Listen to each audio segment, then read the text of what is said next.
Welcome to Step Up Unfiltered, the home of uncensored conversations with extraordinary individuals in which we tackle life's biggest challenges and bridge division. So we have an amazing guest here today, the hardest worker in the room. If you want to tell people your name, age, occupation, if they didn't know, and then a fun fact that not everybody may know. I'm Elena. I'm 29. First podcast. First podcast, yeah. I'm a dancer and a personal trainer, professional waffler as well. Yeah. Yeah.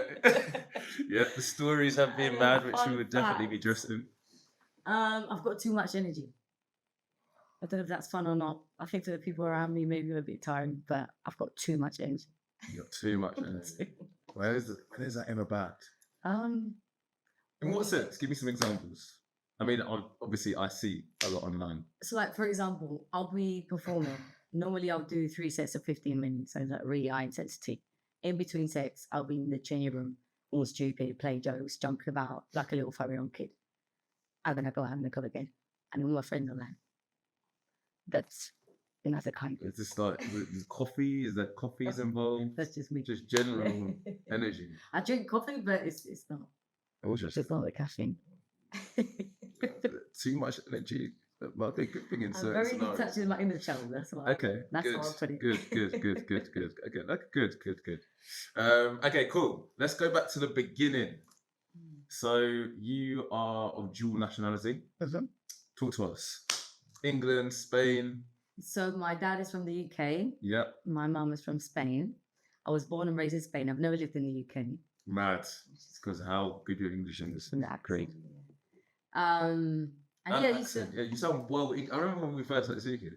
I was like, you sound so. I don't know what I sound like anymore because non-English people tell me I sound very British, and I hear myself and I do think I sound quite London actually. Yeah. But then English people tell me I sound like I've got broken English because sometimes I flop.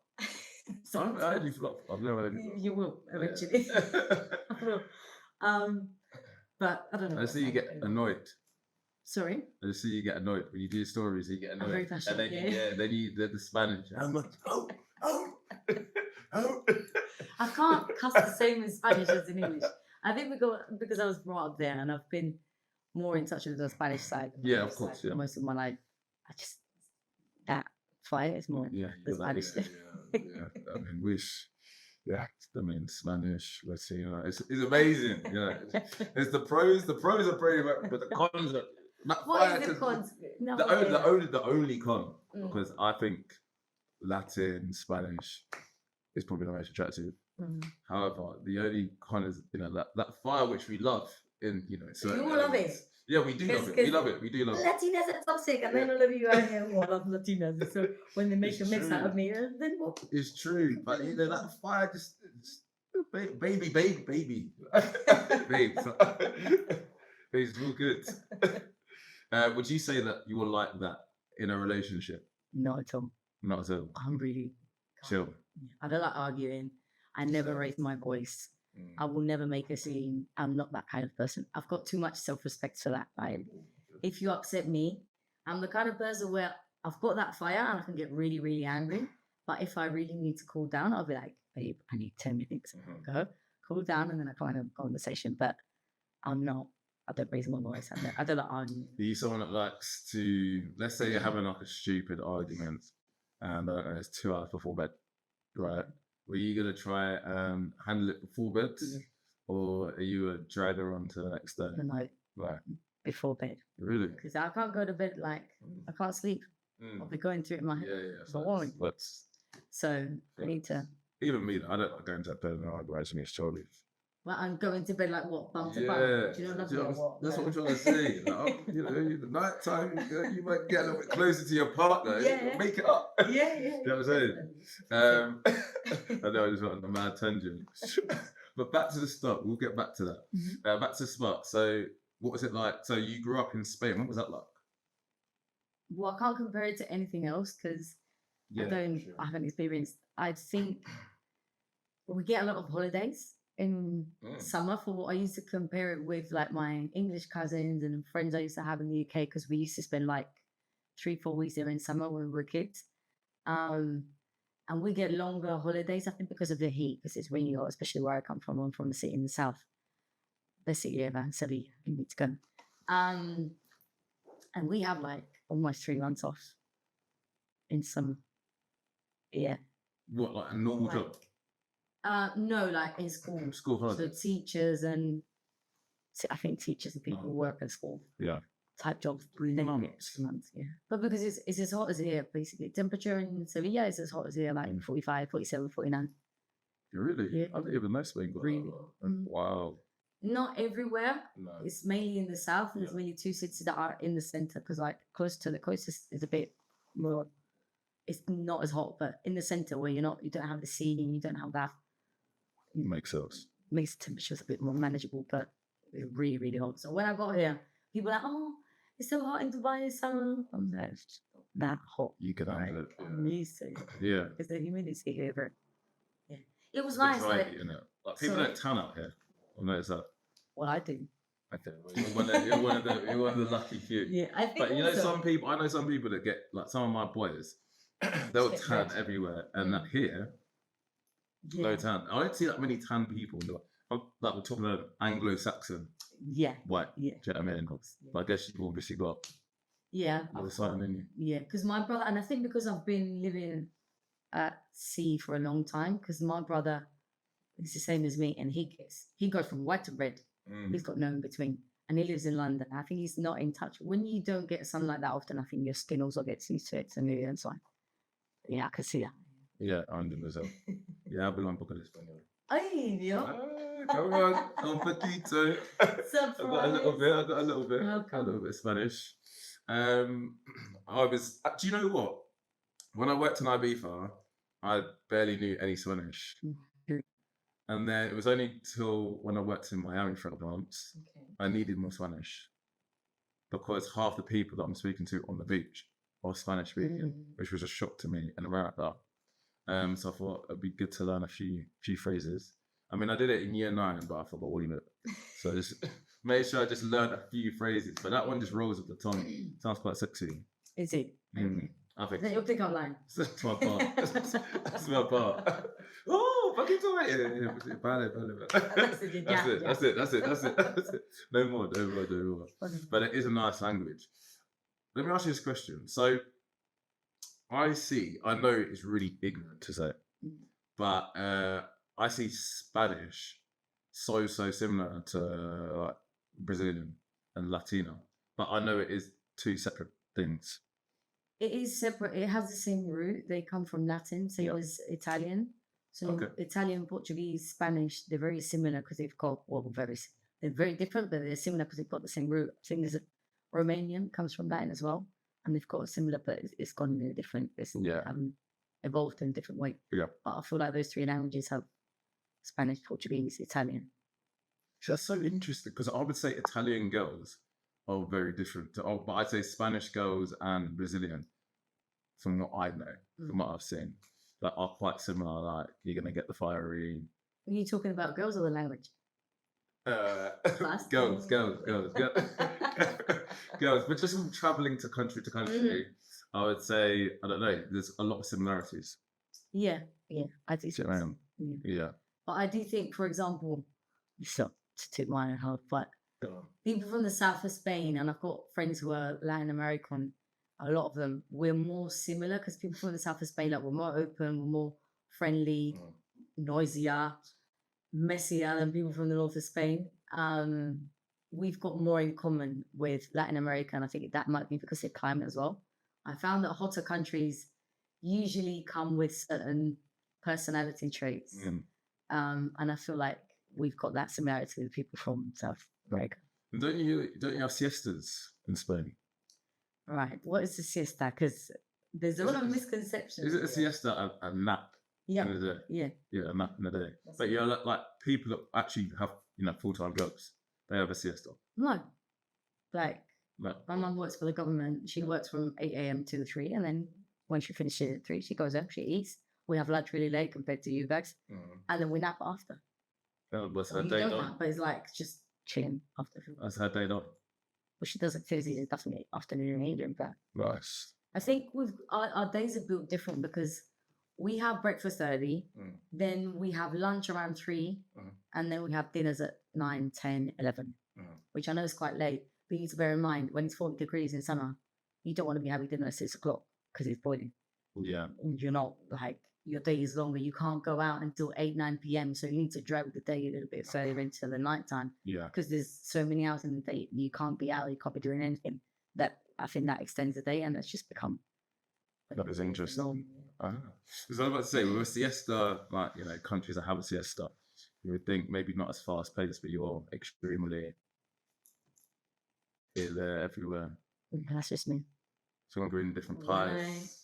When I go home, I'm reminded of, and I value that a lot. Whenever I go back home, I'm reminded of stepping back, slowing down. That's something that I think is very important from my country that a lot of countries should learn from. Like, you go to the US, to the UK, people just like go work. And in Spain, we've got an understanding of quality of life. People just work to make money to enjoy their lives. Yeah. People go to work and go out for a beer after with their mates, and that's what happens. And I feel like a lot of people should learn from that, because I think it's important to, me being the workaholic that I am, it's important to work and grind and everything, but at the end of the day, life is to be lived, not just to work. Facts. Facts. So how do you believe that the culture that you had growing up has impacted you, sir? That's a great question. No cookie cutter questions out here. I'm really outgoing. I'm very nurturing. So, like, I've seen my mum give a plate of soup to the postman in my kitchen. Like, she's invited the postman in, the postman sat at the kitchen table with us. And my grandma was like that. Like, my grandparents used to have a house at the beach, and the door was open, and the rest of the kids would come in and would like eat our food. And I think that's a very beautiful thing that not everywhere has. Well, especially now. Yeah. People don't trust no one. Yeah. And I understand in certain places you can't because it's dangerous, but I think that's a beautiful thing that we're using. Yeah. And that I think now more than ever, we need connections, or we need, I don't know, kindness. Yeah. It's like this whole thing, like you smile at somebody down the street and they go, no, it's a smile, man. Yeah. In London, it always just pissed me off so much when people like barge into you.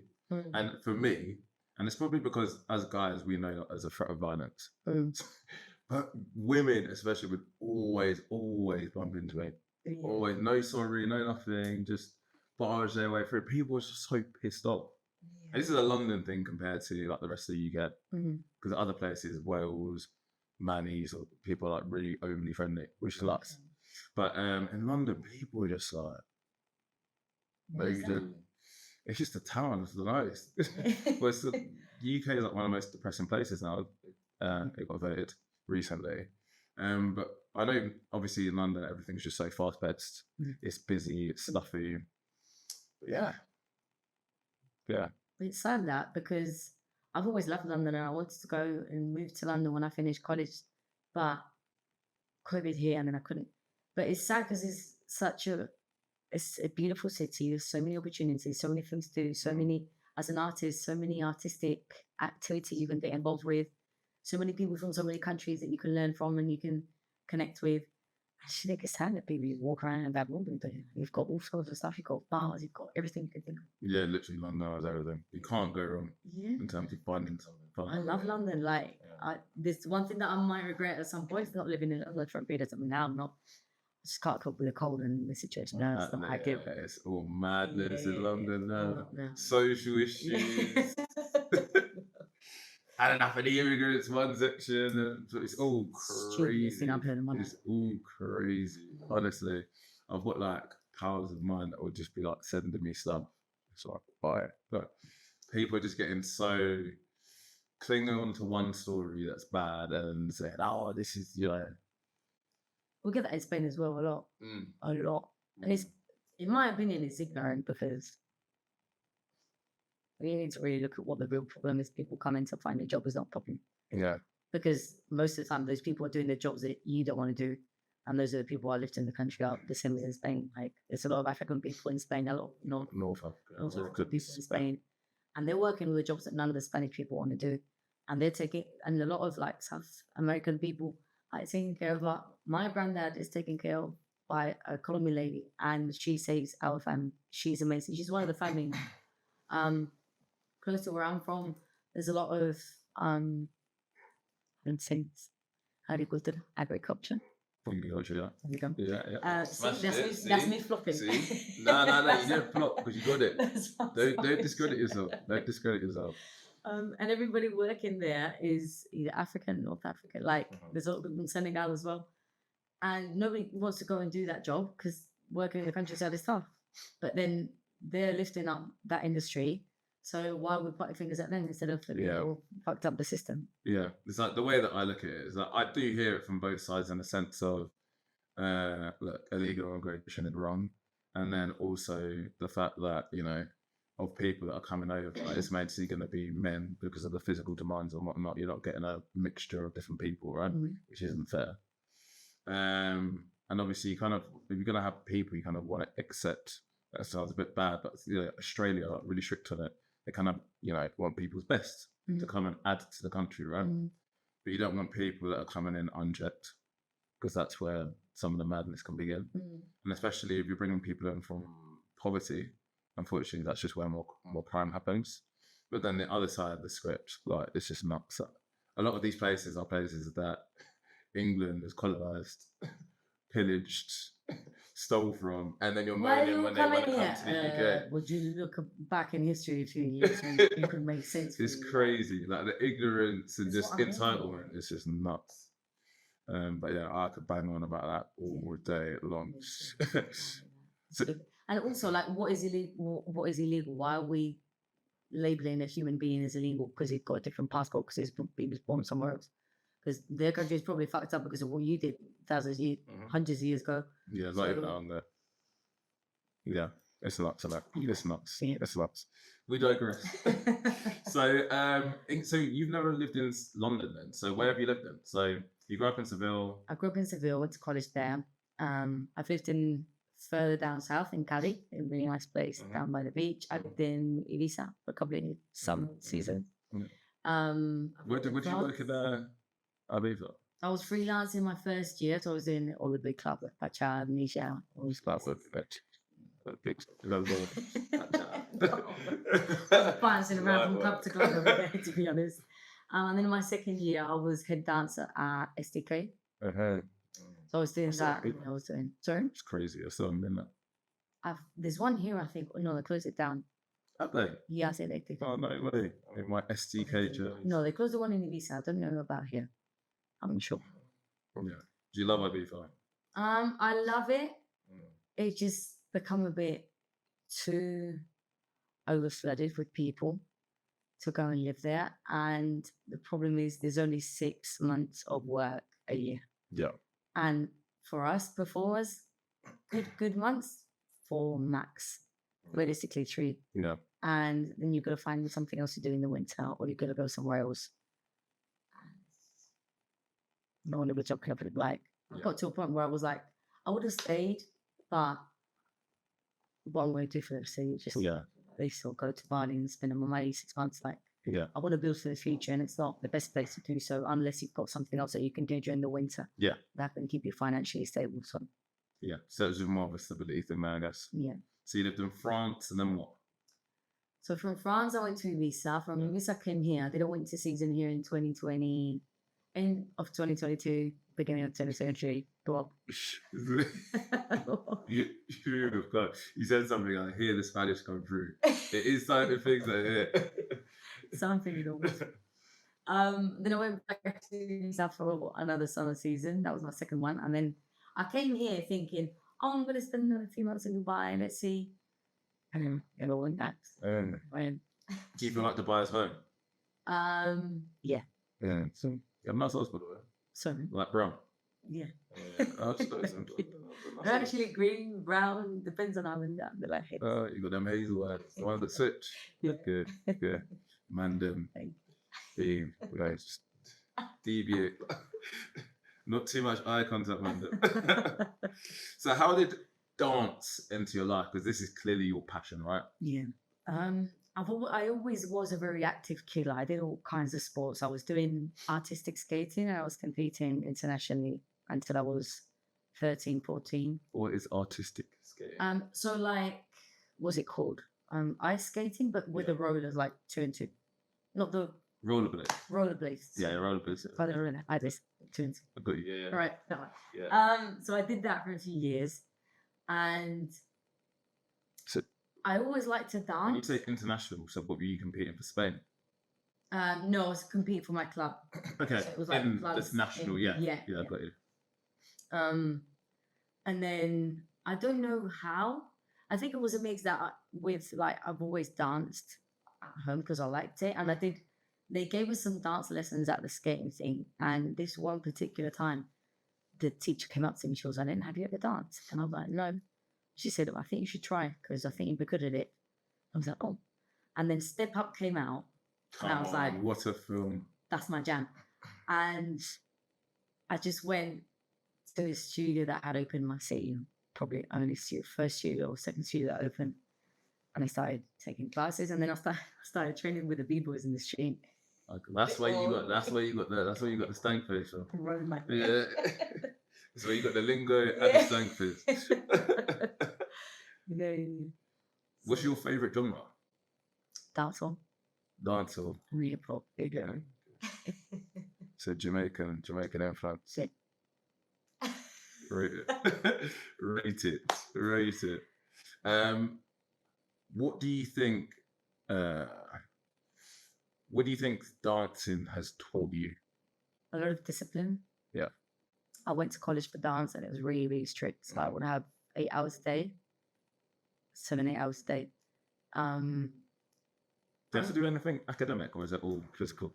Okay, as well, like history of dance, history of music, Yeah. Anatomy, nutrition, like physical education as well. I was really lucky because it's changing now. It's not what it was. It was like a university, college kind of thing. And it was in my city because my parents couldn't send me to study abroad. But this place was probably top one in Spain. People from all over Spain would come to study there because we had like the best teachers, the best dancers in Spain were teaching there. And it was really, really complete training. And it was really intense. I've seen people get kicked out for yawning in class. You can't yawn. You can't walk in with your hair looking crazy.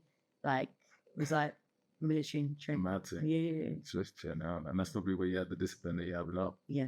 Yeah. I've always been really hard working at school. I was top of my class. This kind of stuff.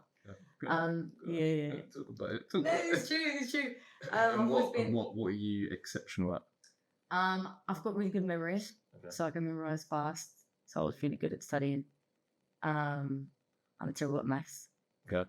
That made me cry because I nearly failed. I thought I was going to repeat the year because of maths. That was a big trauma. Oh gosh, cool. Like I had 10s in everything except for I was like traumatized. I was like, well, but yeah, I was a good student, and I'm the kind of person that whatever it is that I set myself up to do, even if I don't like it, I'm going to do my best. So even the subjects that I didn't like, I would go all out. So, has there been? I know it's a bit of a deep question. Is there a dark side of the dancing industry? oh, Because I can imagine so. Because I've spoken about it actually recently. Even like, I done like a little bit of modelling after uni, and even a shoot that I went on, it was a bit strange. Like there was a girl that was quite young on there, and they were trying to get her to do things that she was visibly, uncomfortable with. And they do it in a very passive, aggressive way. But I can imagine that's really right. I've had singers on and that have told me some dark stuff. Do you know what I mean? So I assume that's probably the same in the dancing industry. really dark. Really dark. Yeah. I've been told to chew ice. I've had teachers tell me Chew ice. Chew ice. You're hungry, chew ice. That's what they used to tell us things called. Because there still is this stigma of everywhere wants tall, skinny dancers. That's not the reality for most women. Yeah. Like, and maybe tall, we can find whatever, but we've got hips, we've got boobs, we've got things. Hey. So trying to get Dancers usually are a little bit thicker, right? no. So the standard is skinny. Okay. So most places in the industry still to this day want skinny dancers, and I've been rejected for a lot of jobs because of yeah. I've been told you're too big. We can't have you over. It's too big. It's mad. Yeah. Mad. So that's very. It's still to this day. It's a big insecurity. Like I'll go to an audition, and I'll start thinking, what can I wear that makes me look thinner? What can I? And it still is a bit of a nightmare. It's a lot better than it was because the thing is, if you told the same thing from age 17 till 22 every single day, you're fat, you're not skinny enough, and it ends up getting to you as much as I'm a strong person, but it ends up sticking with you. So it's been, I think, one of the biggest battles I've fought throughout my life, my body image. Right. And what do you think of your body now? I'm still always battling to look skinnier. But surely you need quite a lot of calories anyway with the amount of energy. If you put me in a room full of dancers, average dancers, I'm going to toot my own horn. I'm probably one of the best because I've got a lot of power when I move because I've got strong muscles. No, you do. If you don't have strong muscles and you're a stick insect, respectfully to my skinny queens, but I've got more strength to hit the same moves. That's it. It's got to look stronger. Yeah, that's good. More powerful. Yeah. Now I feel I'm a lot better and I do feel happy with the body that I've got. I'm working to make it even better because I'm always trying to level up. But I've accepted that I'm thick and I've got the looks. It is what it is. Surely you must like that in some other regards. So, yeah, outside of my profession, I do like it. Yeah. If I did something else for a trapped in the mandem, to be like, yo, we don't want to stick. Yeah, I always hear that, but because our jobs take up so much of our lives, it's hard to not get into that. Yeah, of course, no, of course. And then it's the thing, you're in front of a mirror for so many hours in a day, you end up picking yourself apart. Like, yeah, I can imagine. So you're seeing yourself every single day for like 8 hours. Yeah. Nobody does that. People who've got normal jobs don't do that. Yeah, so, my hand. Images, everything. It's exhausting to do. So it takes a lot of mental work throughout the years to get rid of that idea. But yeah, I think just as long as you can come, I'm now fluffing on the word, compartmentalize. I believe is the word, from knowing that's how you're going to feel at work because of just the situation to then outside of that and knowing that you're fine. Do you know what I mean? And you've got your goals and you're going to reach them anyway. That's sweet. And that's just something that is impacted from the job because of the scenario. And that's what to do. Yeah. So tell me about some of the big stages that you performed on. You were at the F1 the other day. It was Ferrari. Ferrari World in Abu Dhabi. That was fun. It was a fun contract, really intense, a lot of hours, but fun. I've done the Dubai Opera. I've done the Central Theatre in my city. I've probably done bigger stuff that I can't remember right. Yeah. So I tend to forget. Do you just do all genres or do you specialise? I studied contemporary in university because there wasn't like higher studies in urban dance, right? But I've always done hip hop. Yeah. And the ghetto Barbie. Yeah. I had a little bit of a stalk, I always like to look into people when they come on the podcast.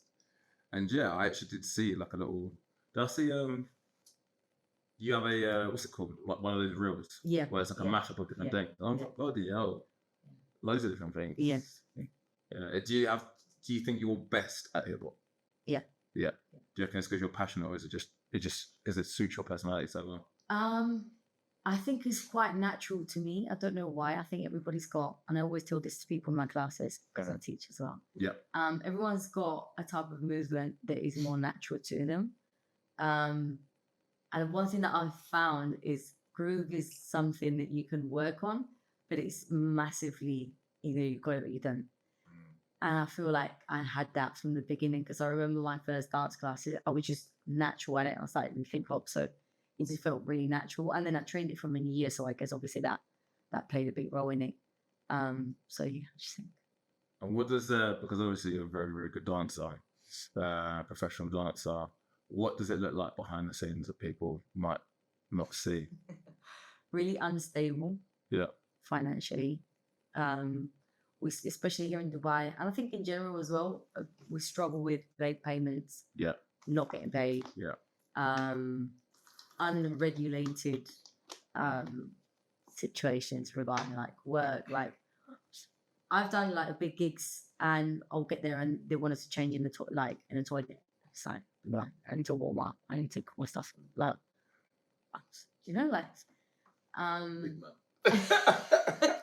so it's my inner bird. He actually gives you jokes. It'd be like well-spoken English to ghetto to Spanish. I've been watching too much shit and giving that stuff. Very unstable. It's weird because you see, obviously, we don't post these things, or we don't post it as much, but you see all the flashy, shiny costumes and the nice dancing. But it's really, really unstable. Yeah. So one day you're here, you've got a lot of work, you're making shitloads of money. The next day you've got music. Yeah. That's especially getting to a certain age. It's very. Yeah, because not everyone can do that. Think about how many people just opt for, and there's nothing wrong with this, a 9 to 5. Yeah. It's just less stressful. No. I've been in those situations where you can earn a lot of money one day, and then you might earn like stuff the next day. It's worry. You don't want to go through life stressing. Do you know what I mean? Don't get me wrong. I do think everyone should push themselves outside the comfort zone and stretch and do more. But that instability, when you've got it, you realize how grateful you are. Because when you don't, it's like, yeah. How does dancing translate into coaching others? Through PT or through? Yeah, actually, through teaching dance. So how did you get into the coaching side of things outside of just looking for your own individual work when you're performing? I don't understand that question. Right, cool. So what made you decide that you wanted to coach? As a dance? Dancing. Yeah, dancing. I started teaching dance when I was 16. I use teach because because you're a coach. Yeah. Okay, cool. That's why that was that's why. I started teaching when I was 16. As a side thing when I was studying, and I like that exchange of information and of energy. I like to see people who are not professional dancers in a dance class environment because I think it's really interesting. You must see them absolute scenes. Yeah. But yeah, I don't know. I like to share what I do. I like to make people feel good, and I like to lift people up. Oh, you said maternal, didn't you? Yeah. So yeah. So I think that side of me is very fulfilled when I teach and start enjoying. Yeah, that's nice. Very, very, very nice. And PTing. So now talk to me about this. How did this come into the mix? Well, that was something I always said. I'm not going to do that. I'm not going to do that professionally. No. Yeah. So I started going gym when I was in college. I was 18. And at age 22, I decided to get a coach because I was like, I'm doing this gym thing, but I know I can get more out of it. And I don't know how to do it. So I just got a coach. It was amazing. Learned a lot. Completely changed my life habits. Then I was with another coach for many years. And the gym is something that's been very present in my life. And I found a lot of empowerment through working out and lifting and having that discipline. It just became a part of my routine. Whereas I was in Mallorca for 6 months and we were living in a hotel. And the hotel didn't have a gym, and I would pay the most expensive gym membership because I had to go to the gym. And everyone was like, oh, go to the gym, you're dancing every day. And I was like, no, I didn't do it for my routine. So how often are you going to the gym? Right now? Yeah. 4 days. So 4 days a week outside of everything else you do as well? Mm-hmm. Yeah. What's your split? 2 lower, 1 upper, 1 forward. Nice. Thank you. Works. Cardio or no cardio? At the moment, no. Okay, yeah, your job is cardio. Yeah. Every day. So right now I am working with a coach, and he will give me cardio, I think, eventually at some point, because I'm aiming for fat loss. But at the moment, I'm just focusing. So that was a thing that came out the other day, tangent, and it was like 5 things that you can't let your girl do.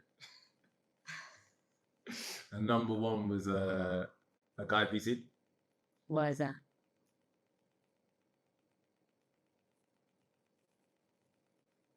You know this. You know this. I Don't be trained it. naive. Don't be naive. No. And we're gonna go into that video that you posted the other day about a PT hit on you.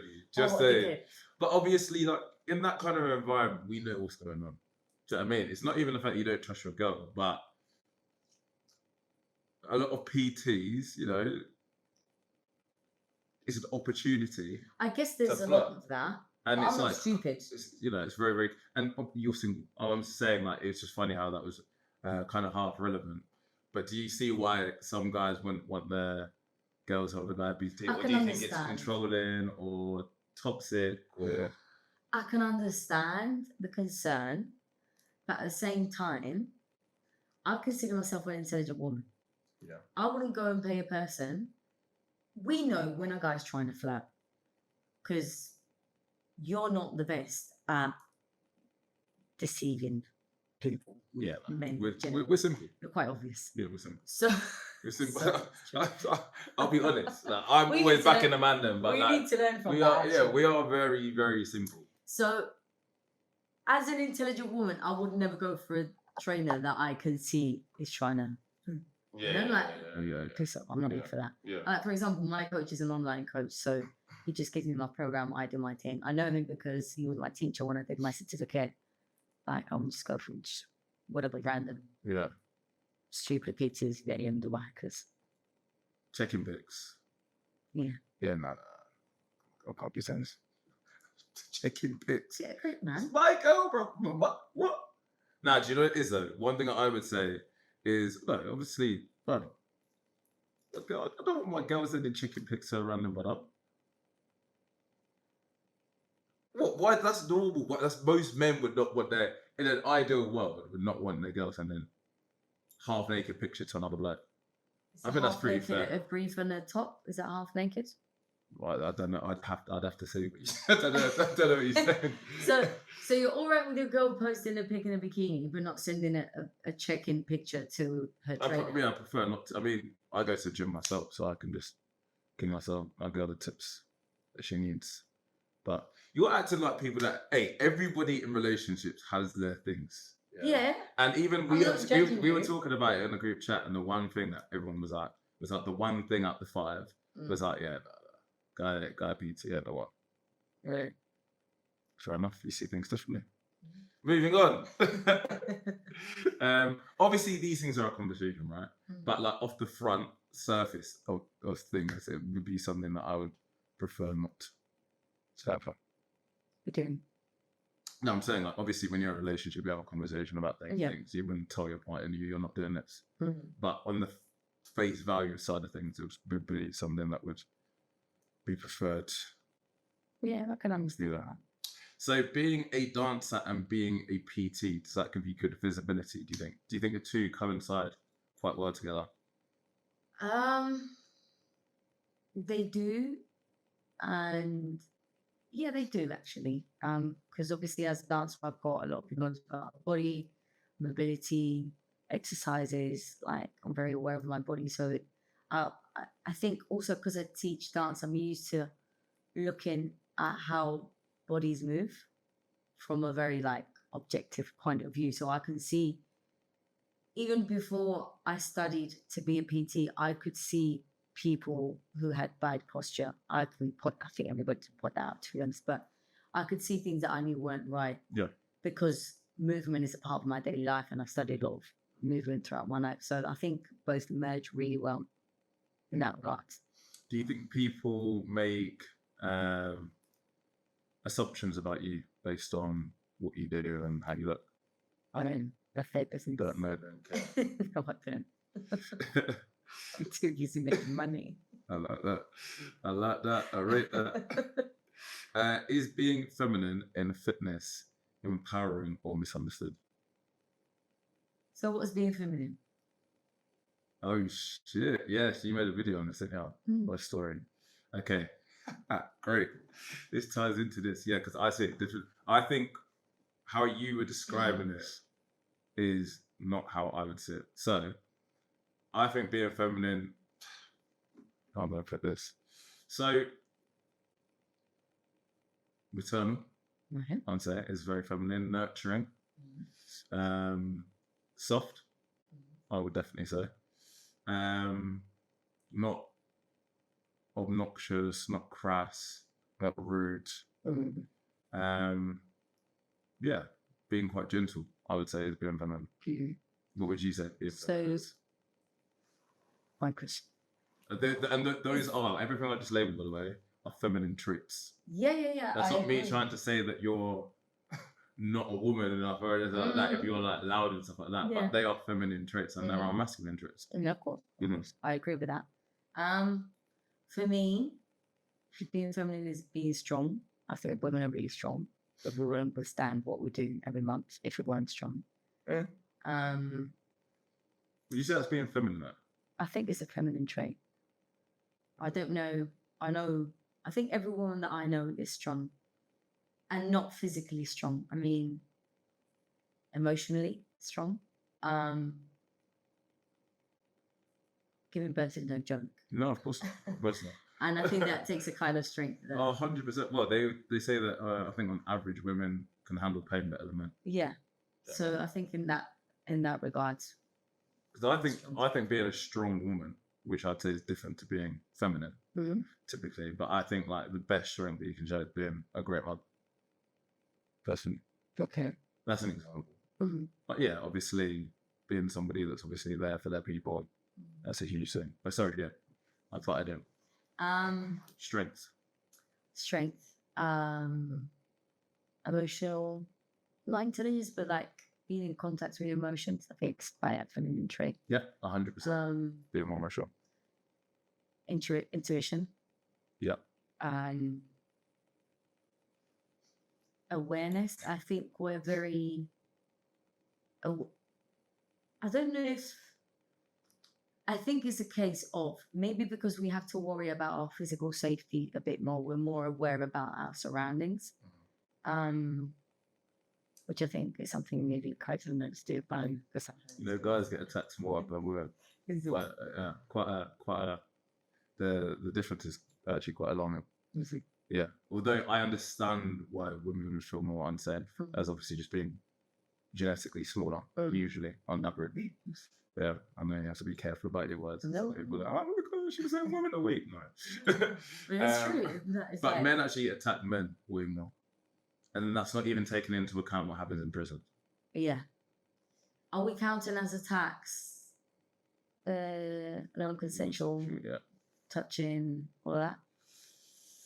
Right, so this is something. So there was a quite alarming stat that came out, and it was I think it was 97% of women said that have been sexually harassed.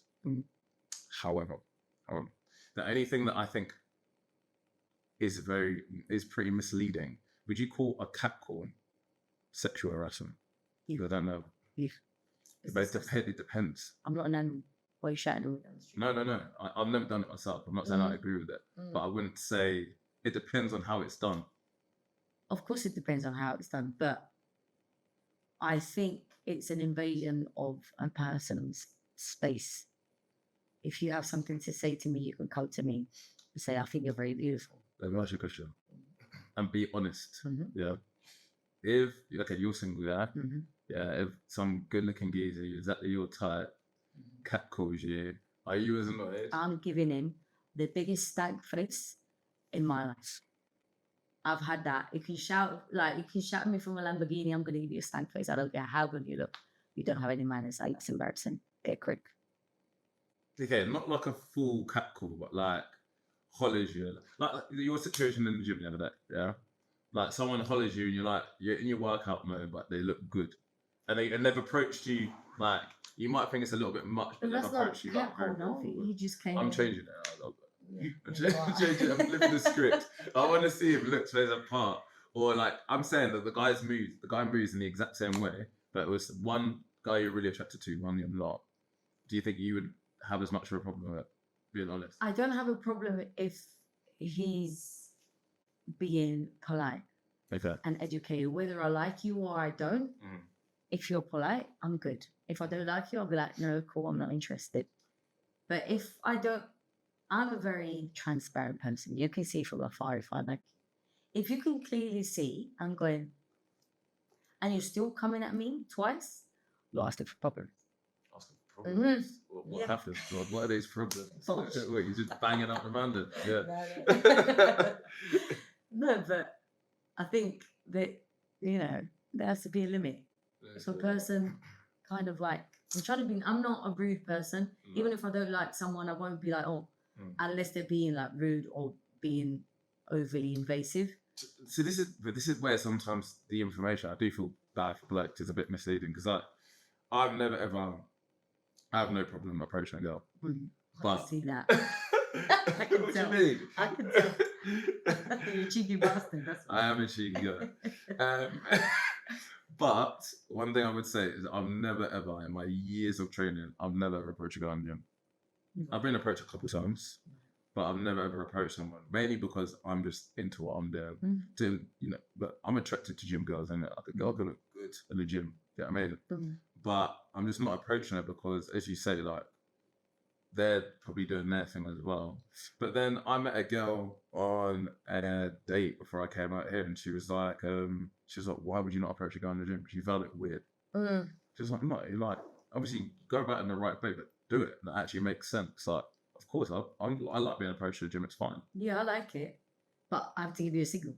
If I'm not looking at you, and you come at me twice, I look at you, it's a little smile. If something's okay. Is that what it is? Yeah. Just look at that. I can't Is do it that now. is that eye thing? Or is it a smile? Both.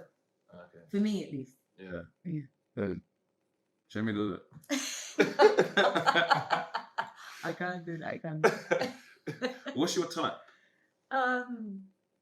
Personality-wise, looks-wise. Looks-wise. Get to the juice. We want to know the juice. I love when guys are like personality. No, we want to do the shallow too. These people don't need to know my type. They 100% need to know your type. This is a juicy question. So I like someone who's taller than me. I tend to like darker skinned men. Ever since I was a kid, I don't know why. I've always liked that. You don't know why. Well, I know why. Delicious. But I've always liked, because it's not. For example, where I came from, we didn't have many black people when I was a kid. So it wasn't something that I would see as much for me to be like, I'm into black guys. Like, maybe now there's a lot more about, No, I'm just saying, no. I mean it in the sense that there just wasn't many. Yeah. And then obviously you seen black people be like, okay. Maybe. I don't know.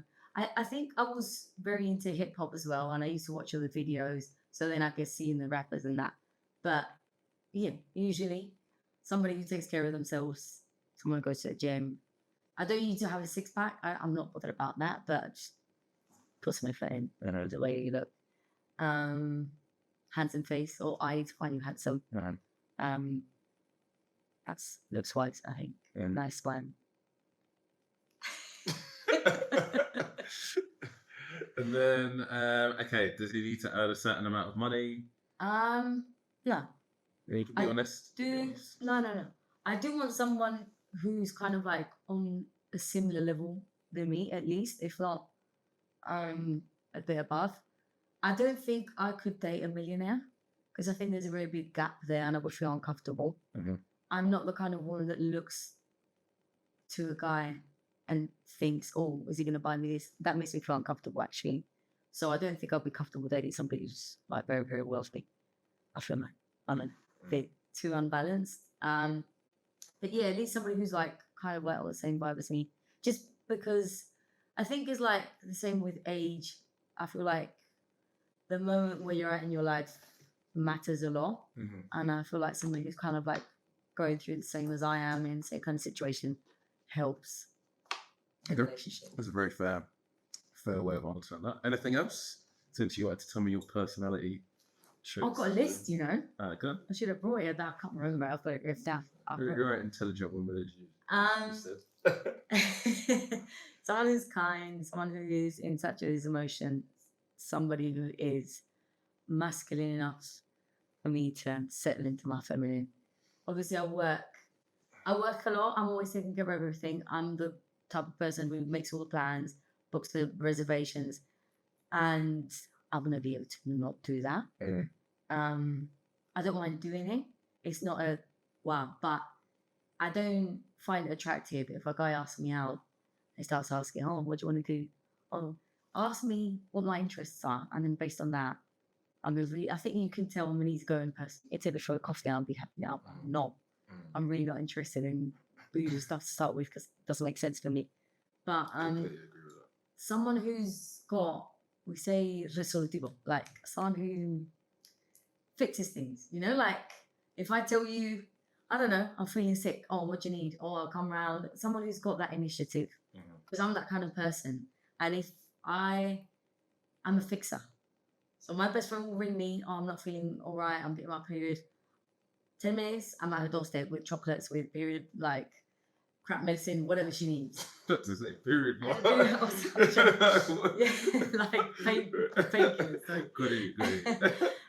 So I want a guy that does the same, because if not, there's an imbalance. Because I'm such a doer. If I'm not with someone, Would you say you're quite masculine? probably. If yeah, I'm very in touch with my masculine, and I love it because that gets me to where I want to be. Yeah. But when I'm with a man, I don't want to have to be a gorilla. I'm happy being a gorilla. I'm happy. I really don't mind it. I actually feel very empowered by being in touch with my masculine side. But I want to be able to switch it off when it's not needed. Yeah. You know, it is funny we talk about this whole masculine, feminine. But can you imagine if men said this? Can you imagine the other way around? It would sound crazy. Can you imagine if a man was like, I'm really in touch with my feminine. My dad is really in touch with his feminine side. But I feel like, even when I've said that to plenty of girls when I had these conversations, they're always like, "No, that'd be fun. That would be weird." I don't think it'd be weird. That's only what the girls said. You know what I mean? It's not clear from me. Yeah. But I would think it would sound. I don't think most women would like us talking about femininity, like women talk about like masculine energy all the time. Well, that's a bit sad because that's what's led to men's mental health being where it is. Sometimes the truth is that. Yeah. Dark truths. I don't agree with that. You don't agree with that? Oh no, I don't share that. Like, you don't share that opinion. Yeah. I don't. I have a younger brother, and I've seen my younger brother go through a really dark mental health state because of not speaking up, because of not being in touch with his emotions, and I wouldn't want any man around me to feel like he can't sit down and cry. I'm not going to see you as less of a man if you sit down and cry.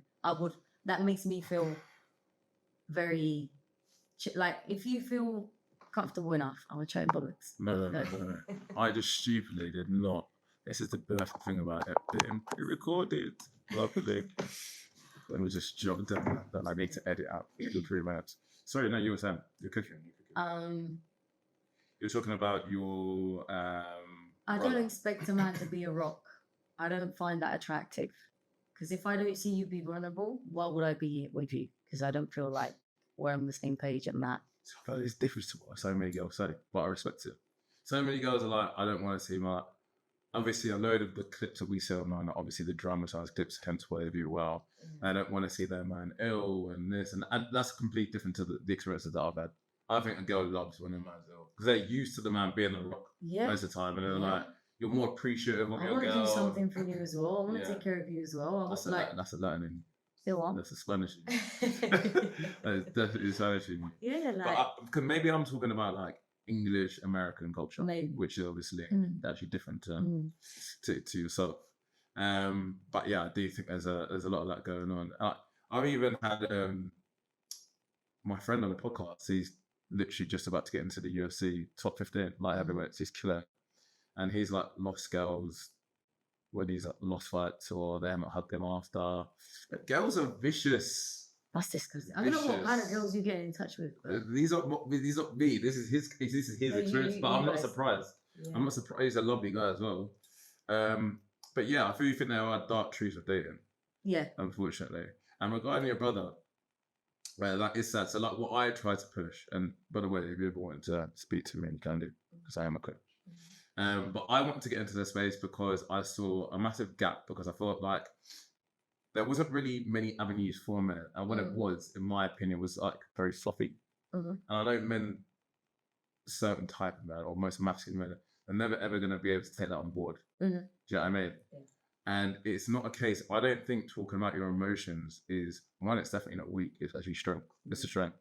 And two, I don't see it as a feminine thing. It's just talking. and listening to one another, we don't realize how much we don't do it. And you are right, that is what is, it's because men feel like they can't speak to their missus because their missus is going to use it against them in an argument. You just don't speak to your family about certain things, and then your friendships, you get emasculated, and before you know it, your circle is nil pot. Do you know what I mean? So, no, I completely agree that men need to speak up a lot more. I just think it should probably be to a professional as opposed to like the world or the wrong person. Because when you tell the wrong person the wrong thing and it gets used against you, then it makes men even more. Yeah, close up more. Yeah, I get that. And I also think I've listened to a lot of men's podcasts because I like to understand. I like mental. I want to understand the people that I'm dealing with. I like mental. It's true. Yeah, that's true. We're very different. 100%. There's a lot of things that I can't relate to, so I'd rather listen to somebody. The problem is now they're trying to act like we're the same. Men or women, women or men. It's like, no, we're different, and we need to understand our differences. 100%. Yeah. Sorry, you were saying that. That's fine. I think women, we need to play a part in that as well. The same way I want a man to hold a safe space for me to be feminine or to open up, I want to do the same for you. And it's probably not going to look the same way because we're different, but I need to find out the way in which if you're my partner and you're going through something and you feel like you can't speak to her, I think that's one of the worst feelings I could ever have. I want you to feel like this is our home and this should be your safe space. This is where you recharge to go out into the world and do whatever it is you want to do. And if in your home you can't sit and cry if you need to, or sit and talk about you've had a shitty day and this has made you feel bad, how bad is that home for you? I hear what you're saying, but I don't think it's particularly an issue because of the way that men are raised. Like, this is woven into our DNA. Boys don't cry. Even the way that we get treated, like boys get twice as much punishment as a girl for doing the same crime, like missing a home or whatever it is. So we are just brought up in a very different fashion. I don't think it's a problem that a guy doesn't want to tell, all of his stresses to his girl, as long as he has an outlet. As long as he has an outlet. I don't think it has to always be your girl. Yeah. What is the outlet? Well, for some men, it's sports. That might be great. But as long as he has a group of people or a coach or whatever it may be, a therapist that he can speak to, he just might not be comfortable opening up to his girl. I don't think that's a problem as long as he has some sort of outlet. But the issue is when he has no outlet, and then that just turns into self-sabotage behaviors, and that's what we see constantly. Because men just bottle it up, and then they end up doing something stupid. And that is the sad reality. Very sad. It is 100%.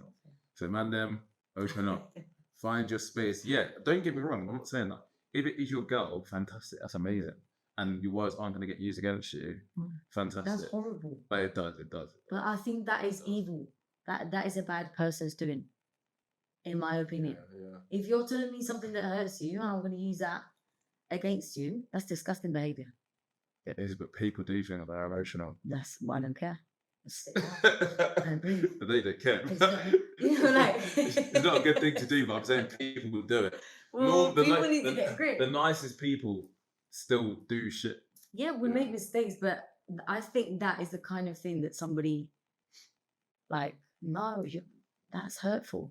You don't want to hurt somebody that you love. That's terrible. Yeah, it's true. But you know what it gets like in these, horrible arguments and stuff. What's your relationship history like anyway? I've been really lucky. I know, man. Well, not lucky, but I've built really healthy relationships. Good. I've never had a toxic relationship. Why? Never. Nothing. How many relationships have you had? 3.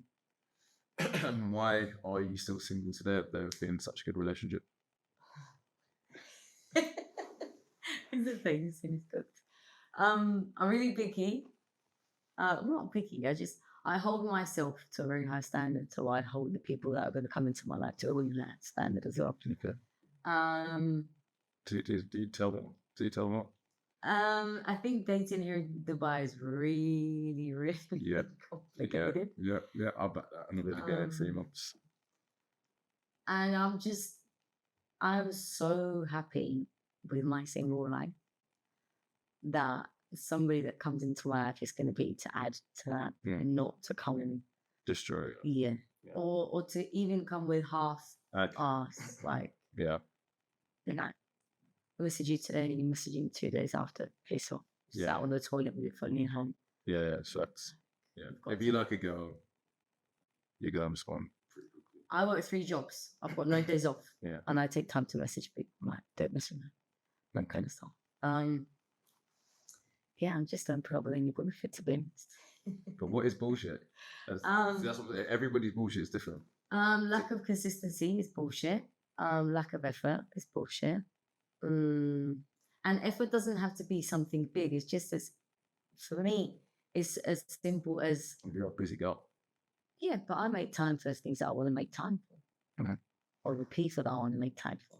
I'm not here. I don't know, remembering things that I've said are important, or because I do the same. Yeah, but this is what I'm trying to say. Okay. So you said I had 3 really healthy relationships, no toxic. That's really, really good. But surely, if there were all 3 good relationships, do you not think one of them would have? Well, I had them. 2 of them I had when I was quite young. Okay. So the first one I ended when I was 20. The second one ended when I left my city because I was stuck in my city. I knew my life wasn't going to be the type of life where I stay in my city, I'll buy a house and I have kids. And that's what he wanted. So we wanted 2 really different things in life. And then the next one, it was just, we were not right for each other. Yeah, that can happen. Yeah. And definitely the right person. Yeah.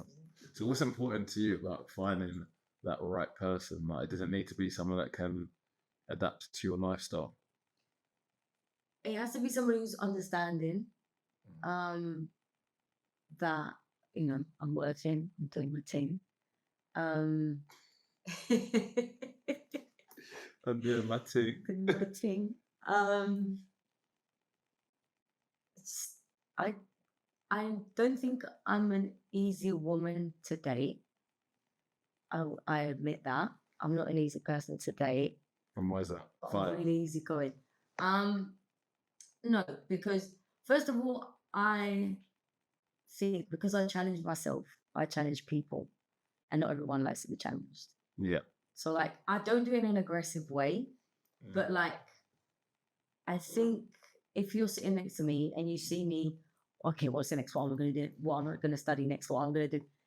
People who are very comfortable might feel a bit, I should do my that for, you know, and not everyone. I've had that. Yeah, it's like you earlier when I was saying about, you know, how people move or some girls move, and you're like, what? Because it's weird to relate to it when that's not how you go. So it's like me, that would not bother me at all. But I can see where some of them would be like, I'm not doing enough. Yeah. Insecure and take it out on you. So yeah, I get it. The time thing. Sorry. Yeah, go. The time thing, in my opinion, isn't a hard thing to solve because I don't need, like, I like going out. I'm like, I want to go on dates. But most of my days, I've got evenings off in the week. We could go to the cinema, we could go for coffee, we could go for a walk, we could spend time just chilling and having a conversation. Like, I make time for everything that I want to make time for. So I don't think that's a problem. But I think it goes both ways. In the same way, I need to be flexible for somebody else and their lifestyle. That doesn't need to be of mine.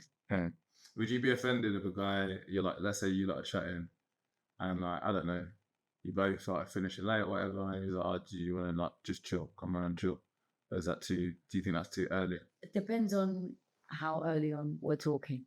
If I don't know you like that, if I'm not, what am I chilling for? Yeah. I don't want to know. Like, I think it depends as well on the type of person. I've had to, get deep now.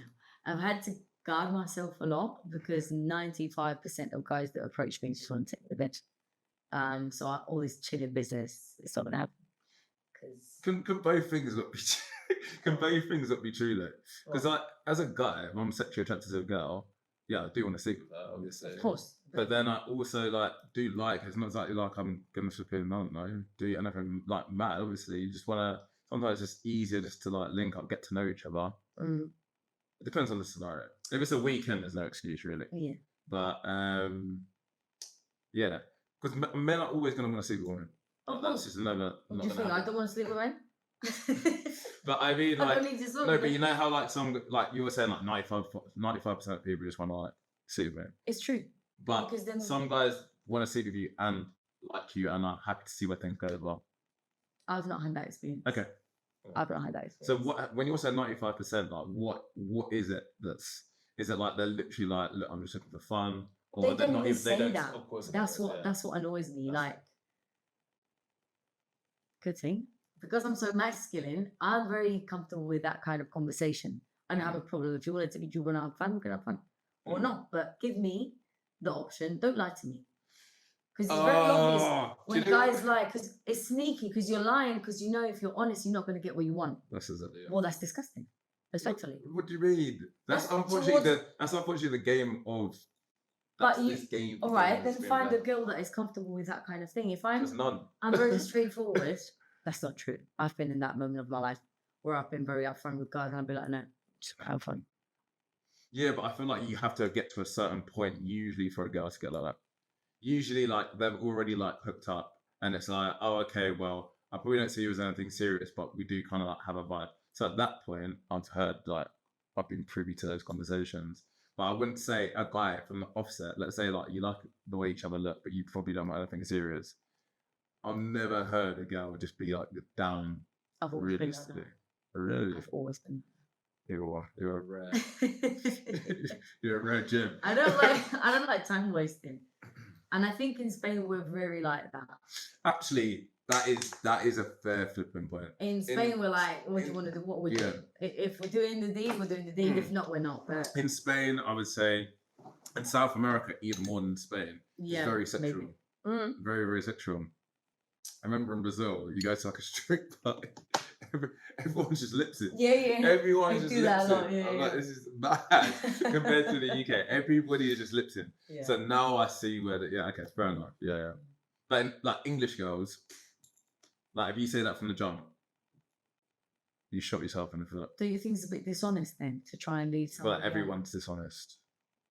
No, but I think I just think everyone's doing it, and I don't think that's a good excuse. But it's just what's happening. Are you going to get into what everybody else is doing? This is correct. I don't do it. I'm just saying. I'm talking generally speaking as to why guys do it. Like for me, and I can understand. Like I put myself in your shoes with being a woman. I understand. I want to get here. I want to do this. The only way I'm going to get there is lying. So I want to get what I want to get. So it's not even. So I'm going to say it's like flat out lying. It's not flat out lying. It's not flat out lying. I don't think so. I mean, if someone asks you directly and you bold-faced lie, that's different. But if it's just something that doesn't get discussed, then I don't think you're lying. I'm a very direct person, as you can probably tell from speaking to me. So, like, for me, like I'm just like direct anyway. But most men aren't for that reason. I get it. So, always good to have a little dating conversation. Always interesting. What do you feel about women that are in the fitness industry but sexualize the content? I think everyone's free to feel their way as long as they're not hurting anybody. I do think it kind of damages everybody else's image. So, like, if I'm going to go and post a squat video, it's very obvious when I'm trying to show my ass or when I'm trying to show a squat. If I'm trying to show a squat and everyone's like, she's showing their ass, and I'm really not, because there's so much of that. It's complicated to pick who is and who isn't doing it. So I do think it damages the image of the industry for women a lot. But who am I to tell anybody what to do? Yeah. No, I hear that. I wouldn't do it. I'm not going to say I've never done that kind of thing in the past, because I had. And I was here posting booty pics. We all like attention, and whoever says they turn is a lie. But I have grown out of that a lot. So But I don't judge people who do it because some people just need to feel a voice through that. Some people just need to feel validated and show me how. That's cool. Interesting. So going back to the flirty situation in the gym, tell the audience what happened. A nice little quick cameo of what happened between you and the PT. So that got you nice and heated. There's one thing that I can't live with, and it's I'm whatever. Always grabbing.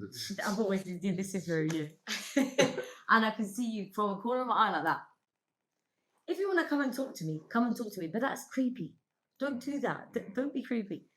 He's looking at me like that, and I crossed eyes with him once, and he said like that, expecting me to go and talk. I'm not going to talk to you. Talk to you. He's with a client. He's working. Right. He comes up to me.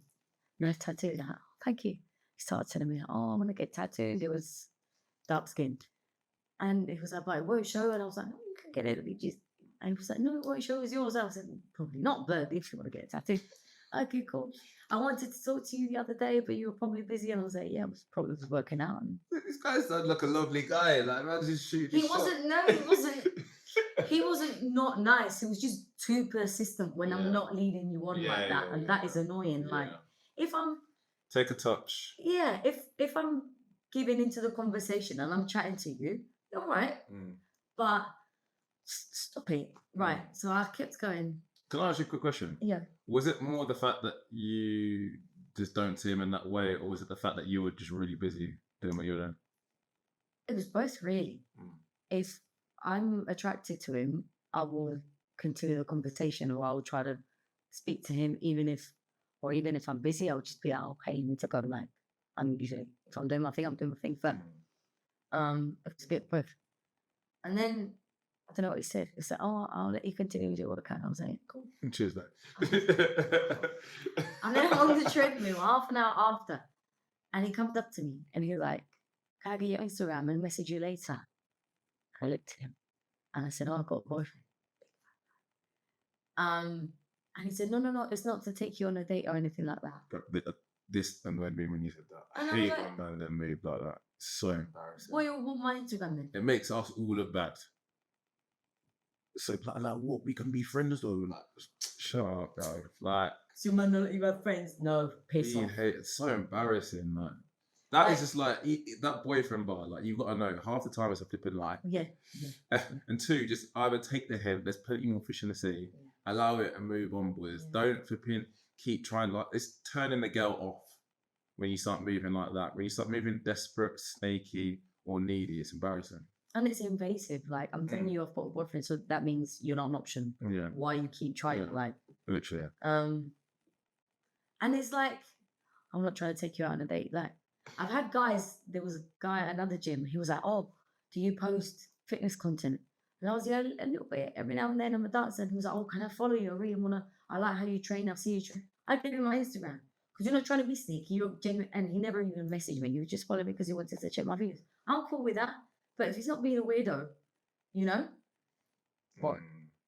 I feel like personally, guys that do. Guys have always got an ulterior motive. That's cool, but you can have as many motives as you want, as long as you're not annoying you. I definitely like that. There's a boundary. It definitely fancies the pants up. I'm not like I like your fitness, isn't it? Like, I like how you work out, though. Oh, it's got more than it, so. Fair play. I know how, we always say, guys are strong, whatever. Girls that train legs, man, like, my ex could, and my ex is not a big hench girl or anything like that, but she was strong. She could outsort some of my boys that don't really go gym. We girl them are doing their thing, especially when it comes to try flipping. What's it called? What's that like? What's the hump? Humpty. Getting the hip thrust. Try hip thrust more than a girl. That ain't happening unless you're doing it regularly yourself. Hey, you're not a beast at that. I'll give you that. What do you think the boundaries should be in the gym? In terms of approaching, or in terms of what? Yeah, approaching. Yeah. I think if a girl's not continuing the conversation and not trying to chat to you, if it is normally when a girl starts looking elsewhere, it's because they want to dip. We feel uncomfortable. So mad that you even have to get to that point. Yeah. But if someone is like, don't talk to me mid-set, I'm fighting for my life. like kind of thing. What's your what places do you put? Do you do Oh yeah, I've got videos. Yeah, very bad, very unsexy. So I'm not. I'm working. I'm not here to look cute. So I'm such like an ugly gym guy. It's mad. It's actually mad. Like the faces that I put. That's how you know that we're training properly, isn't it? I could look cute after. Exactly. Yeah. To be, I was gonna say something about not pushing, but just because obviously the rules like that. But I think there's like in the UK, I think there's like if I'm training with my partner, it's obviously someone I'm very attracted to. I always go over have a little bro kiss. Oh, I love that. Yeah. Manly. Yeah, I love that. Yeah, I find it hot. Me too. Yeah. And I want a guy who's obsessed with me. I don't want guys. That's exactly me. Grab my ass, smack my ass all the time. Like I like that. Yes. Even in the gym, man. Yeah, of course. Of course, still. Baby's gonna work it, isn't it? Looking good. Looking good still. Yeah, 100%. I think that is so important. And that's actually why toxic, if you can even call it that trait that I really like about someone being obsessive. Like that is hot to me. One, that person ain't gonna step out on you because they're obsessed with you. Two, is it can it go a little bit too far sometimes? But someone that wants to spend all their time with you, I'm not attractive. And guys are like, oh, it's a bit much. I'm like, fucking out, or would you work today? We're trying to set you up every week. I'm like, guys, trust me, but you don't have that. You're gonna be like, yeah. Have you ever approached? Do you approach guys? Yeah. When? Yeah. I don't do it maybe as much as when I was younger. It's a bit more reckless. So you're to a wild girl. I'm a bit more tense as that. No, I was never wild. I'm just very straightforward. And if I'll go get her in it soon. I was like, yeah, I'm gonna go for it. Did you approach me? I just don't usually approach men in outfits because I feel like I know guys like it sometimes, but I feel like it can start off the dynamic a bit. So I prefer giving you an obvious hint. And talking to you. Like, say we're in a bar and I can see you and I'm smiling at you, and for whatever reason you come this way or I come that way. Like I'll be like, hi. I'll just say hello to you on the bus, and then you just probably want to come. No, I do say to like girls, even like girl mates. I always do say, like, if you do like a guy, because of the generation that we're in at this moment in time, and Gen Z, and 25% of them thinking it's creepy if a guy makes the first move. But then another study that was done from women 18 to 16, 90% that said they want men to make the first move.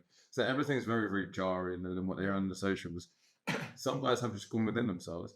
If you like a guy, because you're going to get attention, but it might not be from the guys that you want, just give them a little sign. Like, yeah, don't get me wrong. I don't think you need to be going over and having a full blown. If you do, like, fair play, stick by them, innit? But like, just make it clear. Not like some little media's like, do you know what I mean? Like some guys are like, no, make it apparent. Have a little smile. Do whatever you need to do.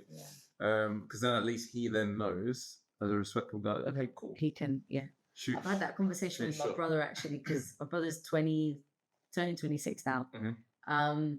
And he used to tell me that I really don't know. I don't want to be. My brother's one of those guys that I don't wish there was more in the world of. He's super sweet, super respectful. And he's like, I don't want to make any girl feel uncomfortable because of how I'm moving. How can I know if I can approach her or not? Because I really don't want, and she's not making it obvious. He's talking like situations where a girl liked him and she thought she was giving him a hint, but she really wasn't being very obvious. And he was like, he couldn't understand if she wanted him to approach her or not because he didn't want to make her feel uncomfortable. And I do understand younger men now feeling like, because I think because there is a lot of really aggressive women as well. And we've had to turn to be fair, there's times where I've been very aggressive from the get-go, but because unfortunately you have to protect yourself a lot in this day and age. Maybe not in Dubai, but in general, we do. Do you feel like you have to protect yourself? I don't think. Do you think that's something that's got worse, or is it just more we're talking about it more now? I think we're talking about it more. Yeah, I agree with that. I think we're talking about I it. think things have actually got worse in that sense. I don't know how worse it's gotten. I do know I'm bigger, but I've had really bad experiences as a really, really young girl. Really? Yeah.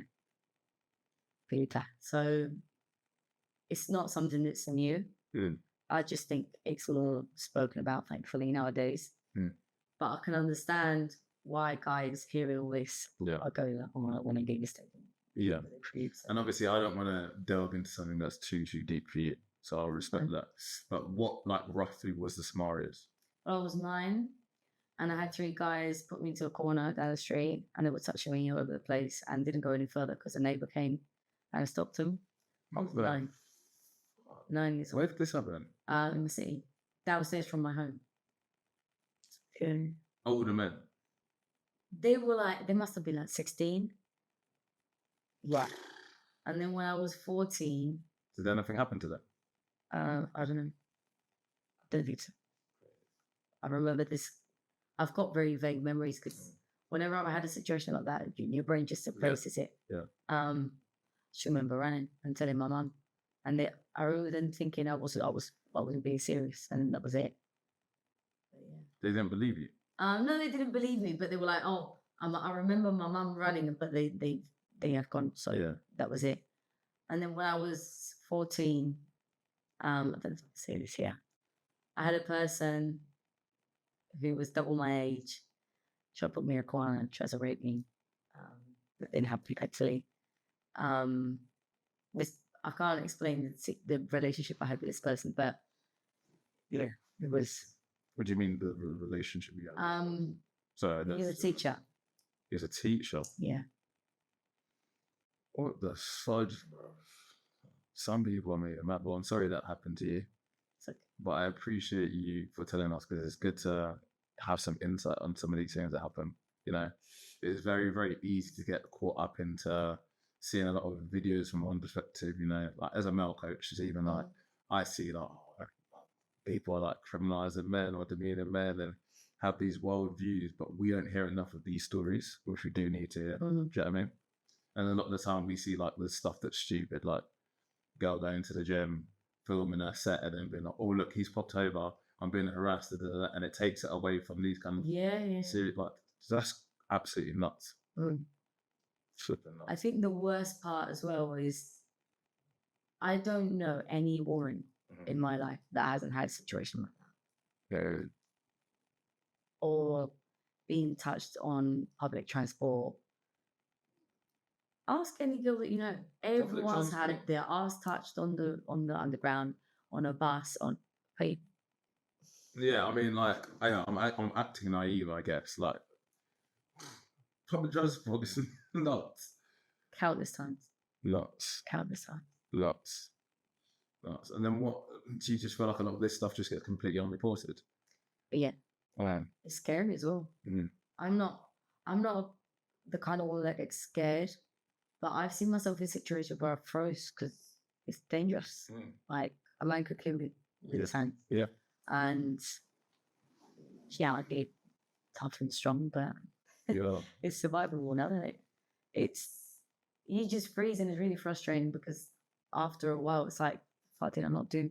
And when a woman is raised, oh, why didn't you stop him? Or why didn't you say, if you saw yourself in that situation, somebody putting his hands down your pants, I can promise you wouldn't put your finger at a woman not doing something because it really is like, it's really shocking. Yeah.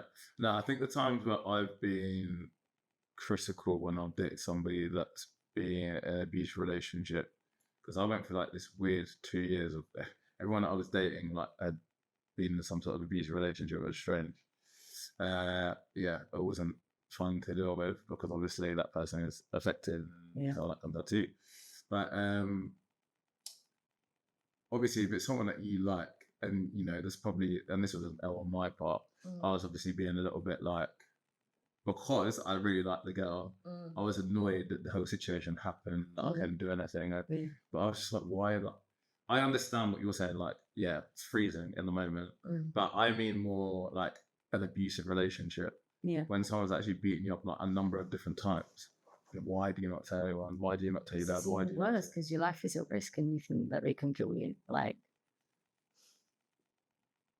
yeah, but if you've got like a strong family support network, and like, as in, you don't have to go and see that person again, right? do you know what? Normally, it goes into physical abuse, but there's a history of psychological abuse before that. Less than. That makes you think that you can't speak up and nobody's going to believe you, that you're worth nothing. So then you end up believing that he was right. I pissed him off. He smacked the shit out of me, but I deserved it. There's so many other things that come into play before a smack. Yeah.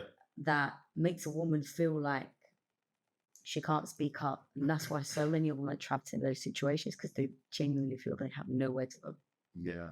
A lot of women are in these relationships, aren't working, so they depend financially on their abuser. Yeah. And that's a very big problem as well.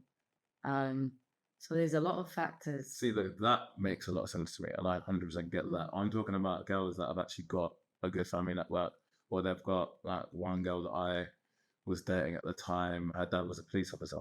He was an aggressive police officer, not just some pushing their pencil. So he would have been about it. And I just think, like, if I have a daughter one day, which I'd love to have children, I need to be knowing if anything even slightly like that has happened. Do you know what I mean? Yeah, of course you will want to know that. So, it's really important that we as men know more of these situations, like the serious stuff. Do you know what I mean? Because, I do think sometimes we gloss over some of the lighter things, like the catcall, for example. Yeah. I know it is a bit bad, but there's a lot of things that we need to tackle before. But we need to tackle like the big stuff, and we need to be way more aware that it happens than we think. Yeah, cool. Teaching me some stuff.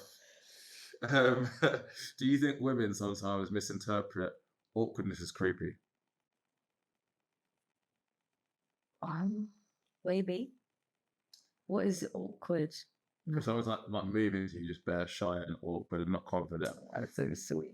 Because obviously you'll be used to guys, obviously, that have got like game and that are like confident and moving to you. Yeah. Yeah. Yeah. In like a sexy fashion, so. Yeah. But then some guys might be a bit more like confident and stuff like that. See, look, you're babying him. You're emasculating him. Oh no, you're doing the baby voice as well. That's crazy. I do think that it could be mistaken. Yeah. Creepiness. Yeah. But I do think some women, we can be very bitchy, could be very bad. We need to be a bit nicer. I think I'm not going to say I've never done it. But I do try to be very careful with that kind of thing because I've got a younger brother and I'm so protective of my brother. Whenever I see a guy that's a bit more shy, it reminds me of my brother. And in terms of like, I'm really empathetic and I would never want to make somebody feel bad.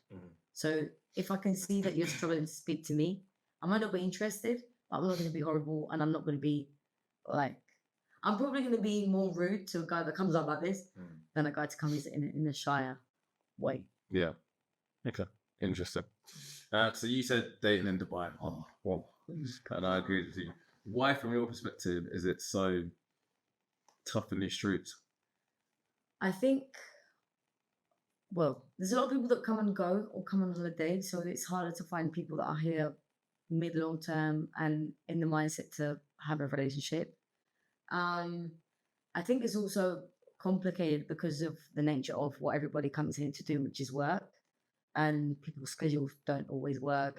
That's true. That's not easy. I think men think they have a lot of options and women feel very entitled here in Dubai.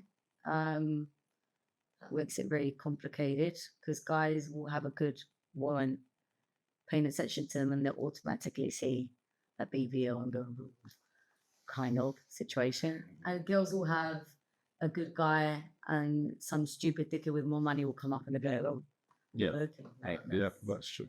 Work something. Yeah. So I think everyone's always looking for like the there's a phrase that's come out of my mind. What is it like? Better pastures. yeah, On the greener. What's it called? Greener. the grass is green. Yeah, the grass is greener. Or the grass and that. Everyone's always looking for like, what's next. Yeah. As opposed to being happy with what they've got. People aren't content. Mhm. People are trying to think of the better option. I think that's just really, really rife here. And I guess you're going to get that in, you know, we're all young adults, we're all ambitious, we're all, you know, brings attractive people as well. Yeah. But then a nightlife city as well. It's disgusting. So, yeah, I do think, yeah. And I think a lot of women come out here wanting to have that fairy tale, like millionaire husband. And a lot of guys just kind of come like, or they have an opinion of girls in Dubai. Yeah. And not like taking them too seriously. And that's what leads to just a dating scene that is quite difficult. Way difficult. It's actually way worse in the UK. Yeah, she is a lot worse in the UK. In the UK, it's worse than here. No. Here's worse. Oh, I was like, that was yeah. How do you find it? Do you feel like being a dancer has an effect on your dating life at all? Not that I think, because nobody's brought it to my attention like that. I don't work in nightclubs anymore. You must have had some mad stuff happen to you as you've been dancer. I've got some phone numbers in. But I'm just not interested in that kind of thing. I've been with the footballers in the after parties. I've been on the yachts with the singers. I'm in there because my friend's there. I'm having a laugh. I want to go home, go to sleep. I'm not a kind of person. I couldn't care less. I do think maybe some people might feel intimidated or uncomfortable. But I think I am stepping out a lot of that kind of thing. Like now, for example, I'm only working on one night venue, but it's not in the club, like a lounge kind of place, and it's not. So club is that. People just sitting down, smoking shisha. It's cool. So I'm not exposed to that anymore. I was when I first came here. I can actually see, to be fair, thinking about it, I can see why guys would be uncomfortable with it. I can understand that. And it's not from a perspective, and I think it's as well when we get twisted or wrong, it's not from a perspective that you don't trust your girl. It's more that scene that we know what some of the characters that it brings as well. Well, 100%. I mean, I would be fuming if you were my girl. And and something happened to you. Yeah. Especially in somewhere like Dubai, like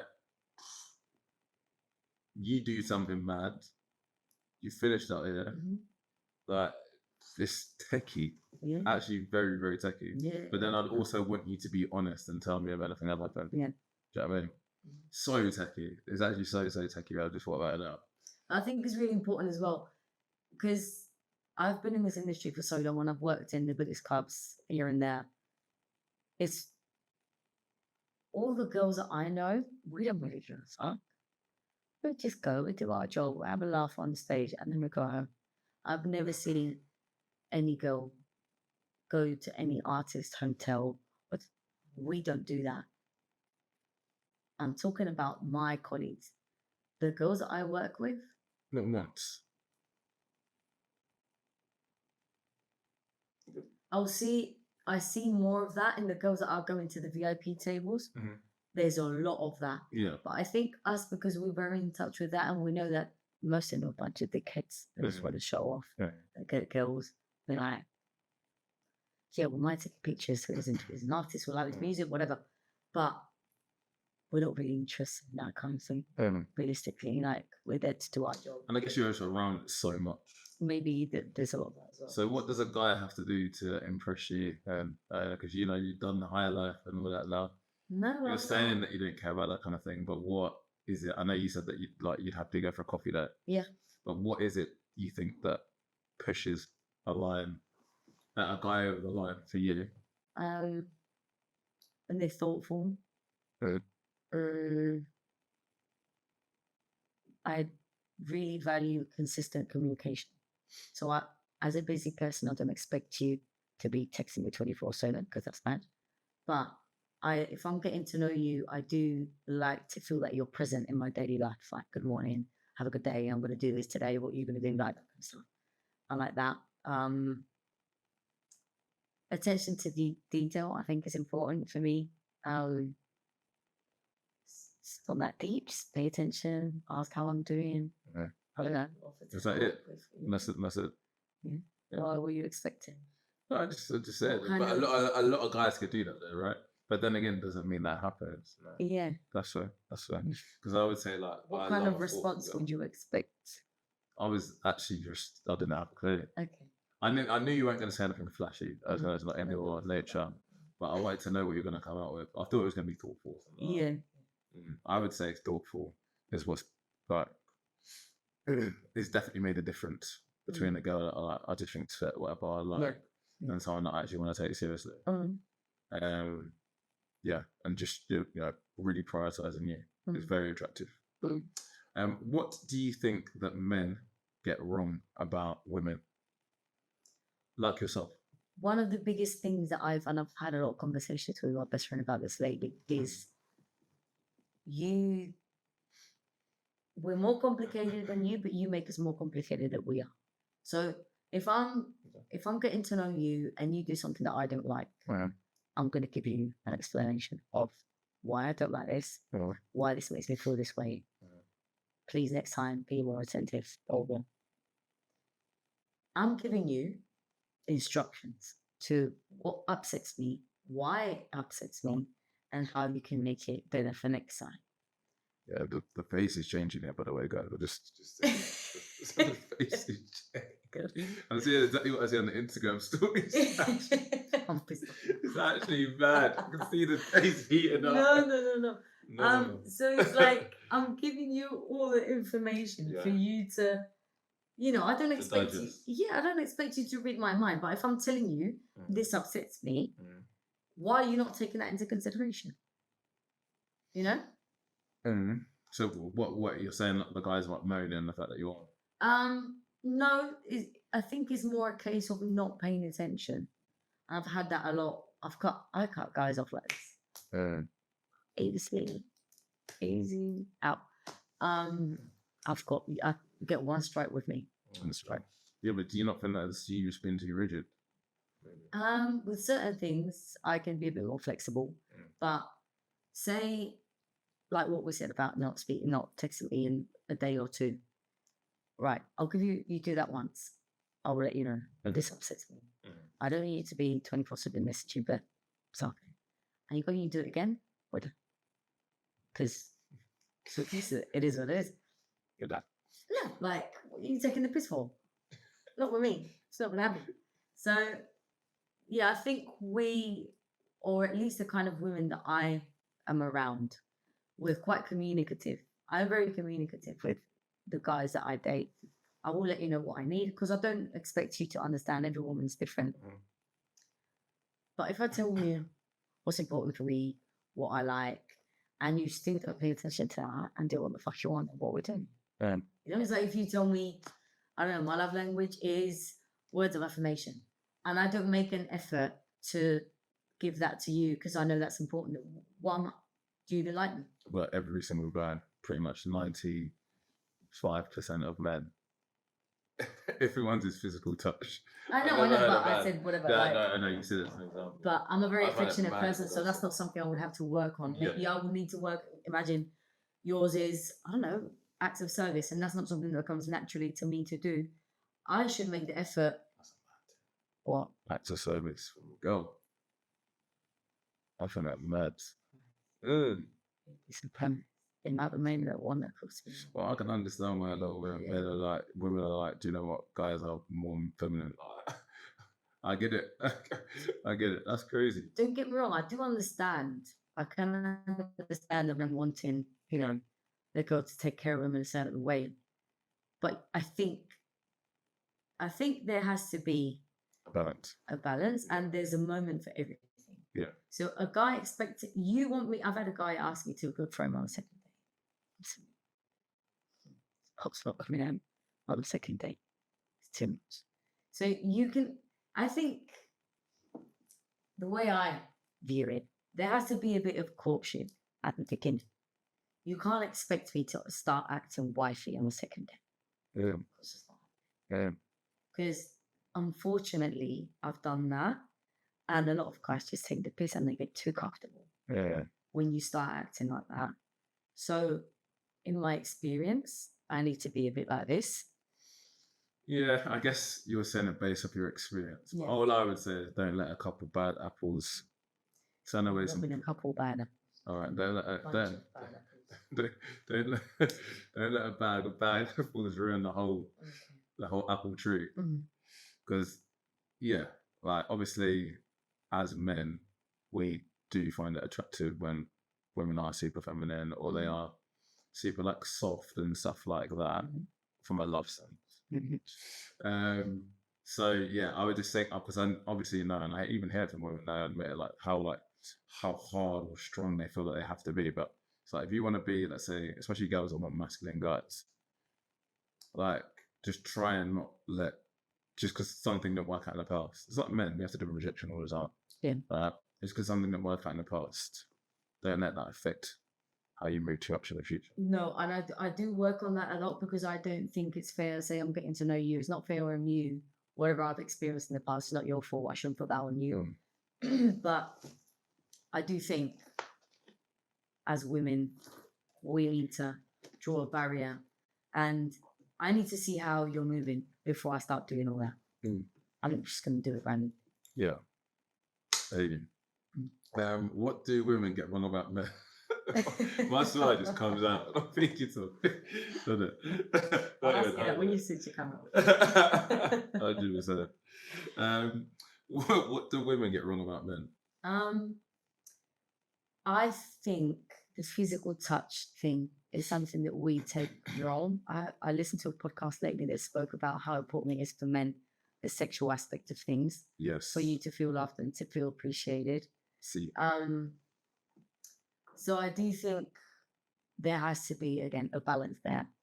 And it doesn't always have to, entail that you just want to sleep with us. And it is truly a way of you feeling appreciated and feel like you're liked, and I think that's important. Yeah, so important. I do think that's something that we get wrong. Yeah, I'd agree with that. And I also think it's something that when people, especially people, let's say a woman's got with a guy not for the attraction, because it doesn't even have to be a bad reason, but it could be because they think I'd be a good partner, a good dad, whatever. But let's say that sexual compatibilities and that. I do feel that when... That's a no-no. That's a big no-no. I always say in my videos even, get with someone that's gassed off you, because when you guys are going to hate each other or get into stupid arguments, which is going to happen, if you don't have that, you're doomed. And when I've had so many mates, well, old mates of mine I used to go to school with, that have had sex weaponized against them, and I just think that's very, very unfair. Yeah. Very, very unfair. Like, people take once a month, once in 3 months, but like bad. But men need that. And don't get me wrong. Men. Huh? Not only men. Not only men. But you hear the complaints usually coming from the male side when things are slowed down.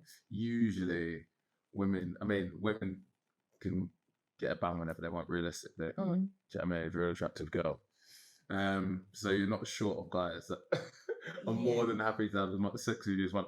I'm not trying to be like, I know that there are some relationships where, the attraction's high, but the guy is actually less sexual than the girl. Do you know what I mean? But I would say usually, especially at the start. One thing that I think some men might not take into consideration is for a woman to feel ready to have sex, there has to be other things other than attraction. Yes. I was in a relationship where I really liked him. I found him very attractive, but the way he was making me feel took away my libido 100%. So if I don't feel cherished or appreciated, I'm not going to want to accept it. See, this is a difficult point because I've experienced this before, and very similar scenario. But it was when we were both just having stupid arguments, and I tried not to have those arguments, but we're in a stage where we were just arguing a lot, and then it was like, well, I don't want to have sex with I'm not going to say the particular phrase, but like so much of it was tied to how she felt in obviously the relationship. But you have these conversations to understand, but I still didn't really rate it just because I'm just like, we're having stupid arguments. I don't actually mean anything. Yeah. But what if we can continue having these arguments? Because then I had to reflect on things like, oh, okay, like, is this even right? Because if this is something that's going to be weaponized against me, Yeah. and we're having stupid arguments, and these aren't going to stop, but then it's affecting other parts, and what do we do? Yeah. It is a huge thing. It is a huge thing. I get it, but I feel like if it's a stupid argument, I think that's me. Yeah. And I think we should be able to defer a big argument from a stupid one. Yeah, exactly. Facts. My case, for example, he was just always paying everything around the house. He wasn't doing anything. I got to a point where I was like, do something, man. Like, I get home, everything's like, we're living together. I'm working like a dog when I come home and you're sitting playing video games. Everything is all over the place. I'm upset at that. We're all adults. Like, what does a healthy relationship look like to you? Communication. It's number one. Fun. In and out of the bedroom. How to establish that? Yeah, I'm very playful. I'm always asking about, so I want to be able to have a laugh with my partner like I do with my friends. Obviously, sexual activity, I think, has to be. But you know when she says it twice. That's when she's about her business. It is so cute. I think what I said before about where you're at in your life. So like there's moments to build and there's moments where you're chilling a bit more. And I think it's important that there's a balance, or at least there's a communication to establish, okay, babe, I've been building for a long time. I really need to. And maybe I've got more time off and then we're going to take things easy on my side. And I know you're in a different moment, but I need to be understanding that you're on the grind now and now I have to move a different way towards you and vice versa. I think that's important. Oh, nice. Actually, a question I wanted to ask you earlier. Do you believe in 50-50?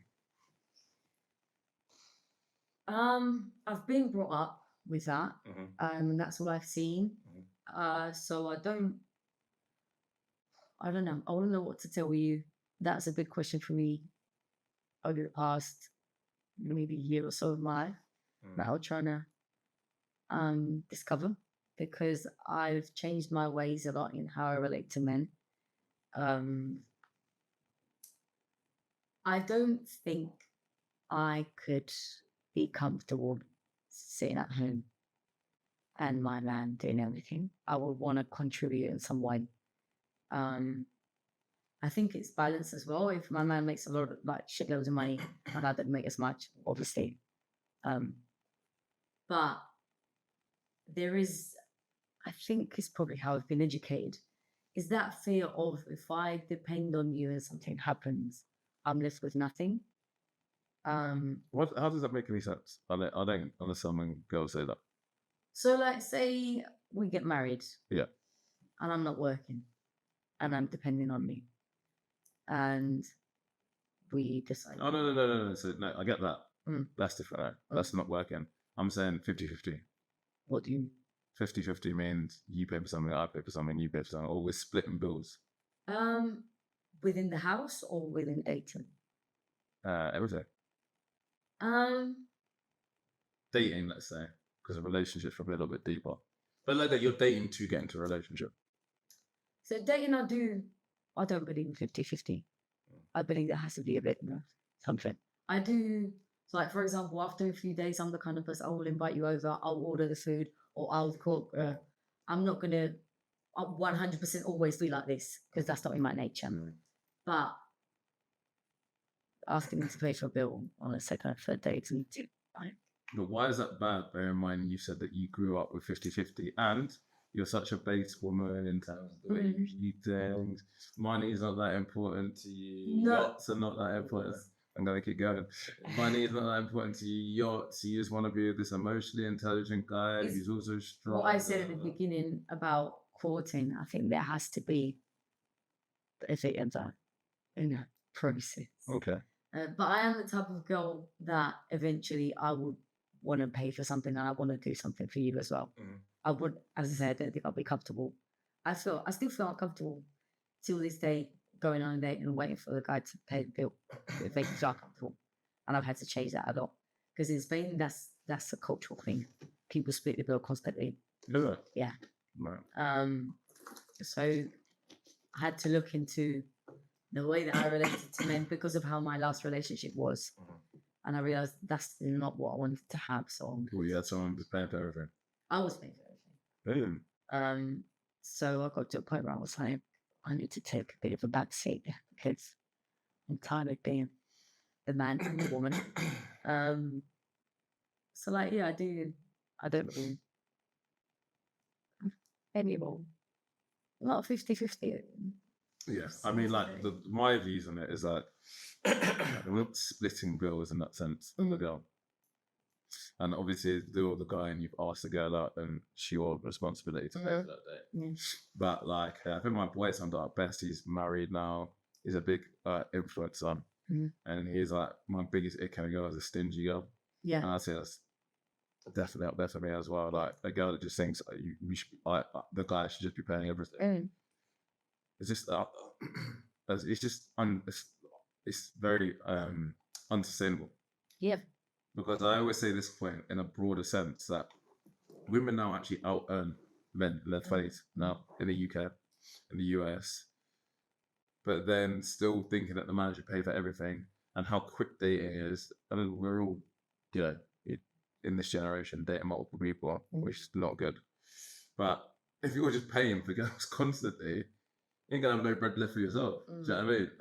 So there has to just be some sort of contribution. Of course. But yeah, the actual splitting of bills is just mad. Like, it's just awkward. Yeah. No, I don't like that. I'm the kind of person that I'll be like, no, I'm gonna take you out to dinner today. Like, I won't be like, send me this. I don't like that. That's this. I did do it with my friends. You're doing a P, did you? Hey, babes, I'll take you shopping. Yeah. But this is the way that I am with my friends. Like, we'll go out, I'll pay the bill, and then the next time my friend will be like, I'll pay this time. It's just like, yeah, no scorecard or anything. No, I'm not like that. I don't like that. Yeah, no. I don't work this hard to do that. Facts. But no, you do hear some women that's like, his money is our money and my money is my money. That's a bit of an Islamic idea. I don't follow Islam, so I don't really follow. I've heard English, American women say that. That's mad to me. I think it's a cultural thing. My money is my money. How are you putting yourself forward for a healthy relationship if that's still what you see there? I think it creates a bit of balance. Build with somebody. Yeah. As looking to leech. Yeah. Do you know what I mean? Right. We've been putting for quite a little while.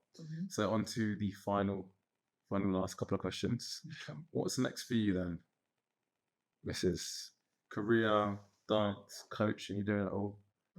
What's next? This year I want to get a nutrition certificate. I want to get some kind of like nutrition regulated studies so I could. You can cook. Oh, no, I can cook. I'll taste the food, didn't That's so you where you can go. I could cook. Okay. It's just so I can offer a more well-rounded service to my clients. Yep. I can do a meal plan right now, but I'm not certified to do it, and I don't always set that boundary. I don't believe in that. Like, I've got clients and I'll give them like guidelines, I'll give them round up calories, but I'm not going to give people a detailed meal plan. Like, what if I get somebody who's got hormone imbalance or somebody who's got, I'm not going to do that. Okay. From a health standpoint, I'm not doing that. So I want to study that. I am ongoing my financial literacy journey where I try to get a bit more educated because I know nothing less, and I am trying to build for the future. So I would like to get to investing, but I do need to learn quite a lot before I get to do that because I don't want to start stuff or anything that doesn't work for my lifestyle. So I need to learn which are the best ways for me to do that. Maybe pouring a bit more into my personal life. But not only dating, like friends as Great well. example, the man, Yeah. Well, with friends, would like to travel. I just keep what I'm doing, to be honest. I'm very happy with my life. I'm really happy with where I'm at. Would you say you were successful? Depends on what success, what you understand as success. My version of success, I'm very successful with. I'm happy, I like my life. I enjoy what I do. I have fun every day. Good. Do you feel like there's anything missing? Man. Do you know what? I'm so happy by myself. I don't feel like I'm missing. Oh, they all say Let that. me finish. Behave. Let me finish. I don't know if I would like it. I don't know. It's so young. I probably would like a decent man in my life. Amen. But it's not something that I'm like, oh, I need a boyfriend. Yeah, no, I get that. I'm really, really, really happy working that right now. Good. And that allows me to get choose the right person and not just jump into something because I need someone rather than I would appreciate the presence of a man in my life. I would. So I noticed the word, you say the word ting. Ting. Yeah. So you're not offended by being, like, if I called you my ting. No, that's diabolical. What is that? I'm a princess. You call me a ting for? You just my, I'm a my prince. ting. Uh-uh. My ting, innit? No. My ting is nice. Let me get my ting out. Are you mad? What do you mean? You say ting yourself and now you're getting offended. I'm doing my thing in terms of like my job, my work. I'm not calling a person my ting. That's mad. We love saying as men. Look, I don't say things that offend people. I try not to, yeah. But one thing I'm not cutting out my vocabulary is ting. I love saying ting. Referring to a woman. Yes. That's so very nice. Oh, behave. We all have our little slang words. It's not rude. No, you do realise we're not doing it to be rude.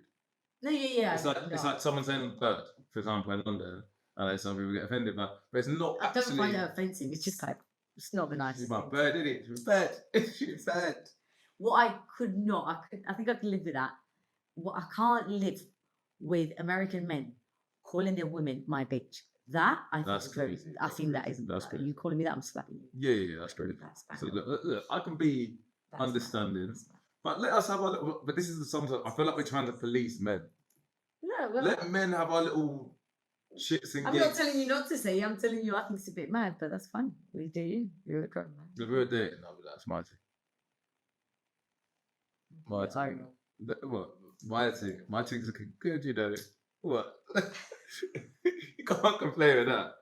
Look at my thing dancing on stage. My thing popping and locking. You made me laugh.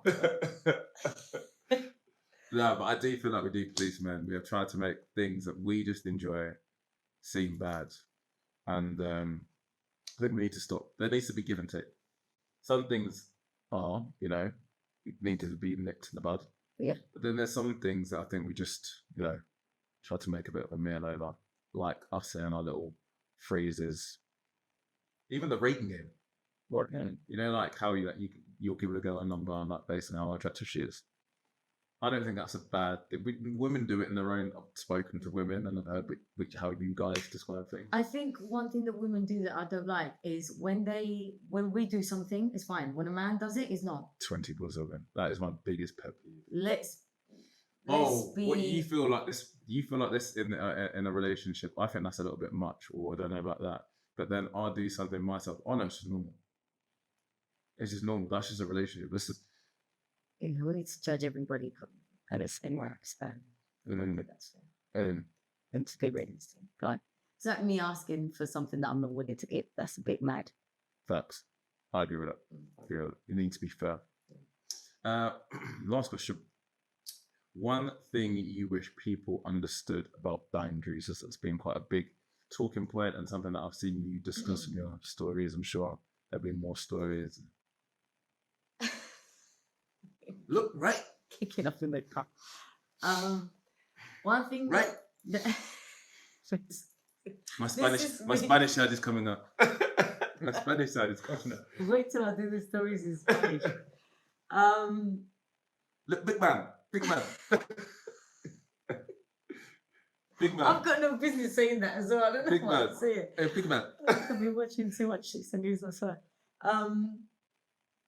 Probably, I think values just need to be respected. And that's it. If you tell me this is a no-go for me, I shouldn't, as out of respect, I shouldn't try to, go around it or negotiate. That's an no thing. It's fine. I need to shut up. Yeah. Suck it up, and that's it. Back to what a way to end the podcast. We have been podding for 2 hours now. That is what happens when you are having fun. But it's been an amazing conversation. Thank you so much for your insights into the industry, some of the fun debates that we've had, all sorts. That's really good. And I would say this is the hardest working, not even forget male or female, one of the hardest working people that I've ever seen in my life. So you are doing your thing. That's the reason why good things are happening. Why are you laughing? I'm being serious. I'm being nice. It's cute. I like it. Thank you. She. We hate being called cute. Don't ever call the man that cute. What you're Sweet. saying?